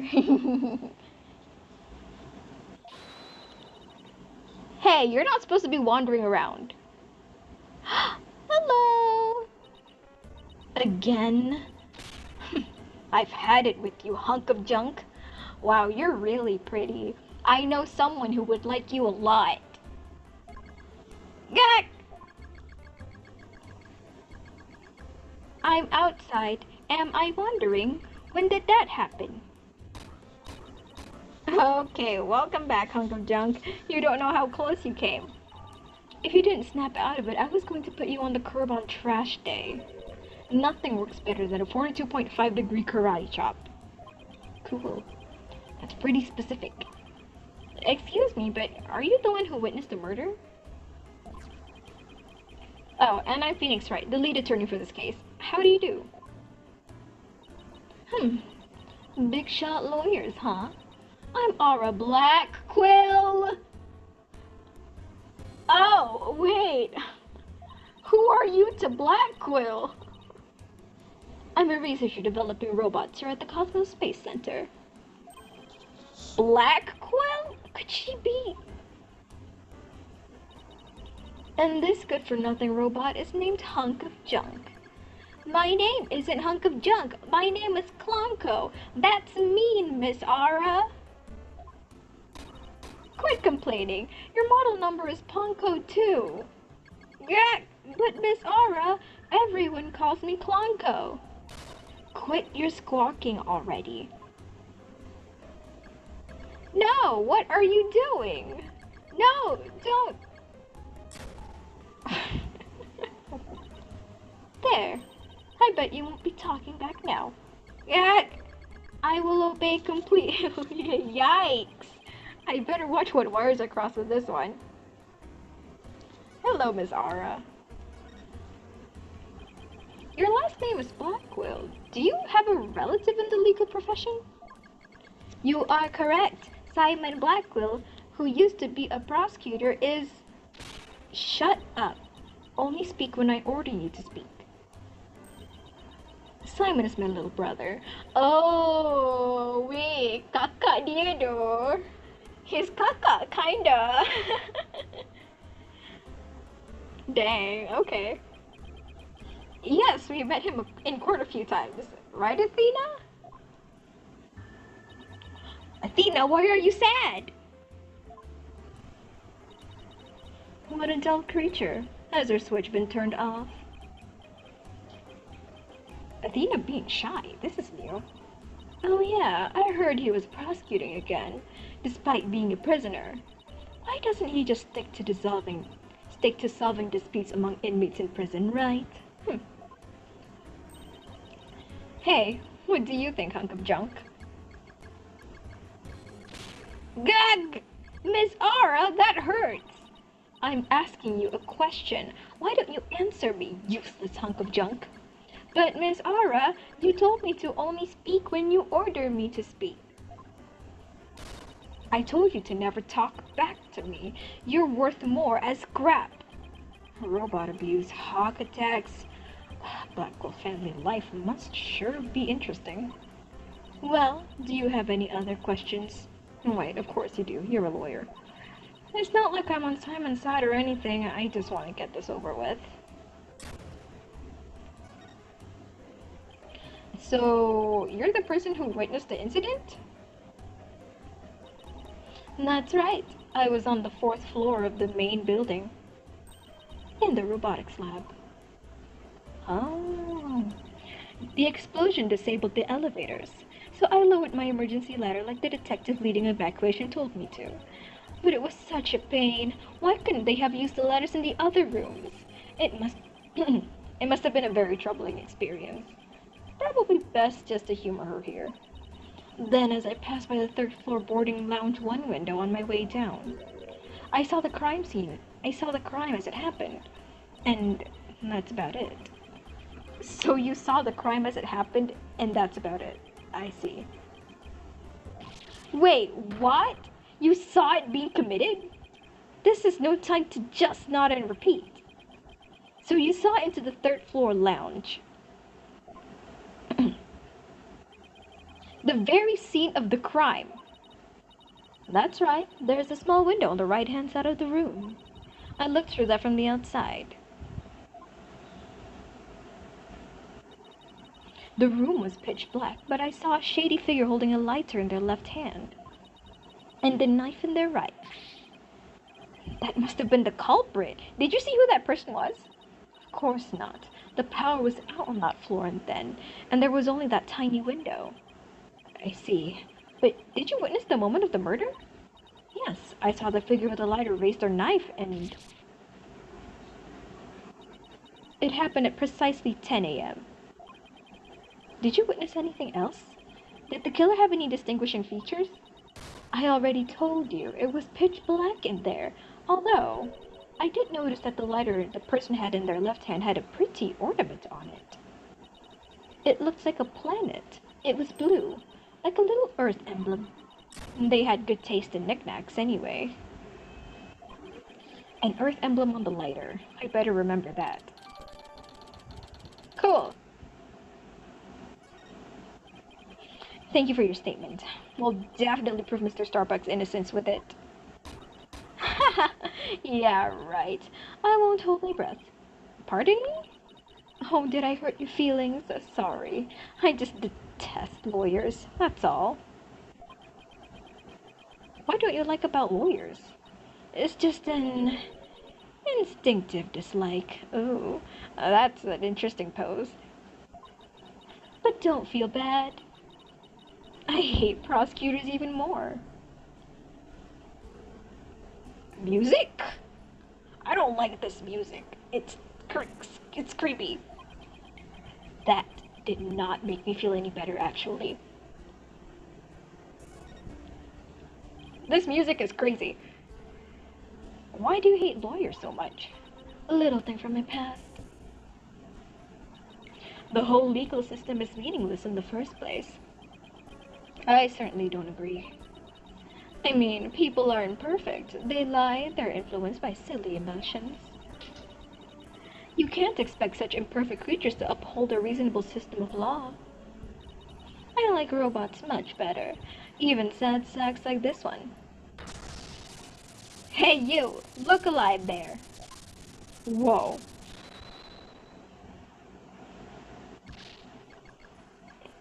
Yes, here I go. Oh, Clonko. Oh.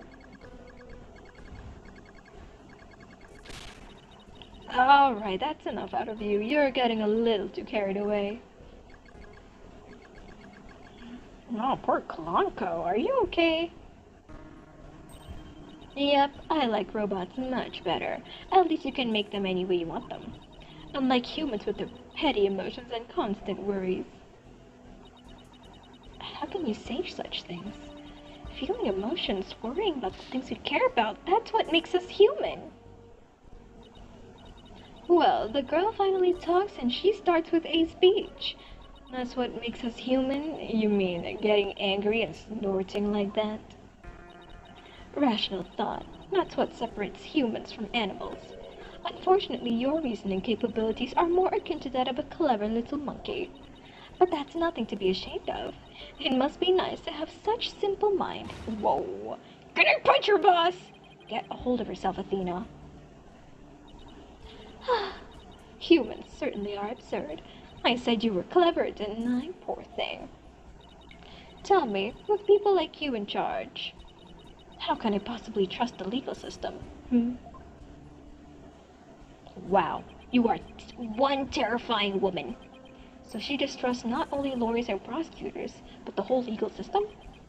What in the world happened to this woman to make her so bitter? Even if somebody important to me was killed, I would never wish to see their killer brought to trial. Because I'd much rather kill them myself. Crazy, okay. You can't be serious. That thing you're wearing around your neck? Oh, this? Around Athena's neck? Oh, Widget! Oh, I get it. Well, well. Her Royal Highness has returned at last to her castle. I beg your pardon? Her Royal what? Is she talking about Athena? By the way, I heard the rumors. Our director is going to be the star witness in the court tomorrow, right? Director Cosmos? Yeah, that's right. You poor things. You'd better be careful. That old man is a big liar and a huge braggart. What? He might seem like a bigwig, but the center has all kinds of problems. He has a lot of skeletons in his closet. But it's your problem, so why should I care? Wait, that's it? No friendly tips? No good luck, guys? Just splendid. I'll leave you to your woes. Come on, hunk of junk.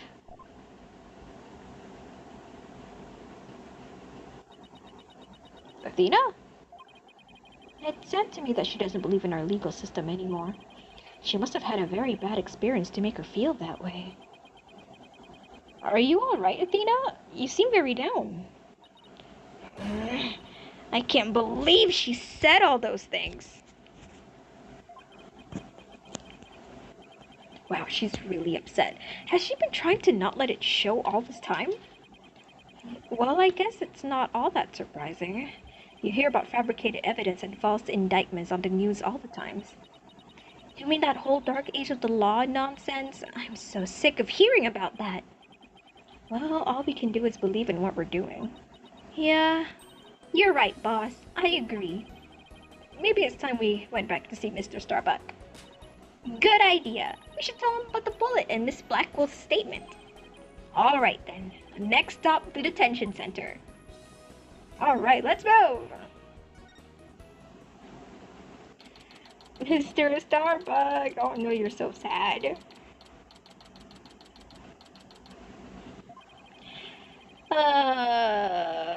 My lawyers are here. It must be bad news. Hey, not necessarily. We found a new witness. A researcher saw the moment of the murder through the lounge window during her escape. Really? So they're gonna let me go? Unfortunately, it was dark and she couldn't identify the person. I should have known. My stars never aligned just right, too. But we got a lead too, Mr. Starbuck. The murderer had a lighter with an Earth emblem on it. A lighter with an Earth emblem? Oh! Did you remember something? Yep, I sure did. Just a little bit, though. Anything at all would be a help, so please tell us what you remembered. Okay. I thought I was unconscious the whole time. But now I remember, I woke up for a few brief moments. That's huge! Do you remember seeing anything? A lighter. I saw the flame of a lighter floating in the darkness. Good, good. What else do you see? What was nearby? It was definitely the boarding lounge, so it must have been after Clay carried me there. In the light from the flame, I saw a dark shadow flickering. A dark shadow? That must have been the third party we've been looking for. Thank you, Mr. Starbuck. You've been more helpful than you know. If we can prove there was this third person at the scene and that they're the real killer, then he'll be cleared of all suspicion. The key will be whether or not we can identify this third person in court tomorrow. At least we have something to go on now, and that's a big plus. I should probably tidy the evidence up a bit before someone mistakes me for a hoarder. Yay! Now that we have a glimmer of hope, I am suddenly starving. Why don't we go back to the office and treat ourselves to a big celebration in advance? For someone who's highly empathetic, you can be surprisingly unsympathetic. Yay! Oh, back to the office, okay? So you find a strategy for tomorrow's trial, huh? Good for you, Daddy! Well, it's one step forward anyway. Hopefully it'll give us a fighting chance in court. As long as we can find out who this third person is. Now let's get something to eat. I'm starving. My vote is for Eldune's noodles. Oh, Eldune. Oh, Apollo.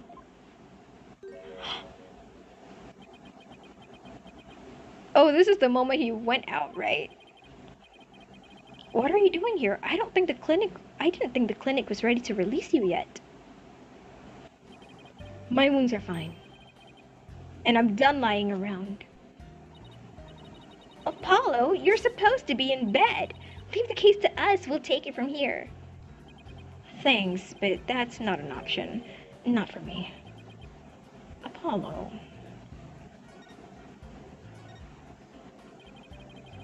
You shouldn't underestimate your injuries, Apollo, and I don't want you overdoing it. I'm fine. I'm not in pain anymore. Besides, they just gave me an IV at the clinic. An IV isn't a cure-all, mummy man. Anyway, just tell me how the case is going. Have you guys made any progress? A suspicious figure was spotted at the scene. We think they must be the real killer. A suspicious figure, huh? Right. I thought you'd be happier than that. Oh, don't get me wrong, I'm happy. And I fully intend to see Clay's murderer apprehended. Absolutely nothing will get in the way of that. Clay was your best friend, right, Apollo? That's right. Best friend since junior high. Sounds like me and Junie. So what was Clay like? Well, he was full of compassion and energy, and he had a really loud voice. If the two of you did voice training together now, I bet you'd break a few windows. You know, I bet you're right. Aww. It seems like only yesterday, Clay was a guy who lived for his dream. He used to talk about it a lot. He was going to be an astronaut and me a lawyer. We talked well into the night, and even then we never grew tired of it. Apollo, about that jacket.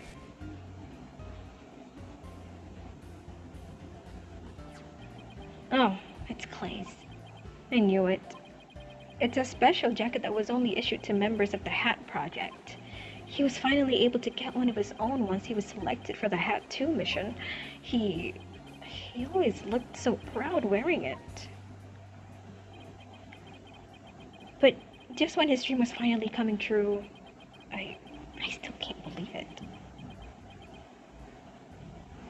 Oh. Whoa, he's mad.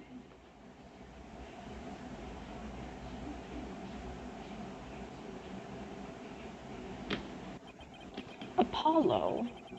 I hope you don't try to carry the burden all alone. I guess we were both unlucky. My own debut was a disaster. I guess you're right on some level. That trial a year and a half ago wasn't exactly the smoothest of starts. That was a rough time for me, but Clay refused to let me quit. You're fine, he'd say. Don't give up. I was right during his screening exams, too. I couldn't have become a full-fledged lawyer without him. That "you're fine" of his is why I'm still standing here today. You're fine, huh? You're fine and I'm fine were like your catchphrases, weren't they? Something like that. Sure brings back memories. We were in junior high. Clay's mom passed away in an accident. But he wouldn't show his sadness to anyone. One night, I found him crying all alone in the school courtyard. Aww. Damn it, angst. Aww.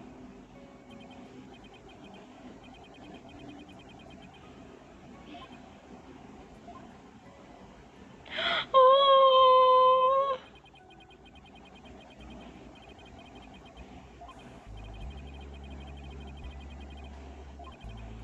This is adorable.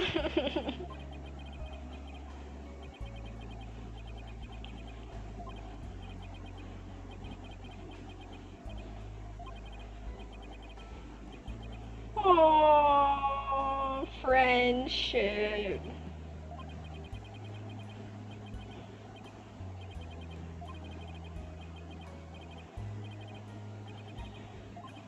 This is adorable. Oops. Thanks, Apollo. Friendship. When you say it out loud, it really starts to feel real. And as long as you don't give up, you can keep on fighting. That's what you believed. As long as you don't give up. Wasn't there somebody else who said something similar? Aww. Clay called Mr. Starbuck his mentor and looked up to him. I wonder if I can be a good role model for my staff like Mr. Starbuck. Of course you can, Phoenix! Sure thing! Sorry, Mr. Wright, but I'll be taking a leave of absence. There it is. What? Wait, what do you mean a leave? You're really serious. Can you at least give me a reason why? When I put Clay's jacket on, I swore to him that I would catch his killer myself. But that's our goal too. I agree with Athena. We should work together to find the truth. The truth, huh? That's a noble cause. But what if the truth you seek and the truth I seek turn out to be different? What do you mean? What do you mean? I'm not sure I follow. What are you saying, Apollo? I'm gonna catch the person responsible for taking my friend's life in my own way. Take good care of Mr. Starbuck for me. Now I must be going. Goodbye. Apollo!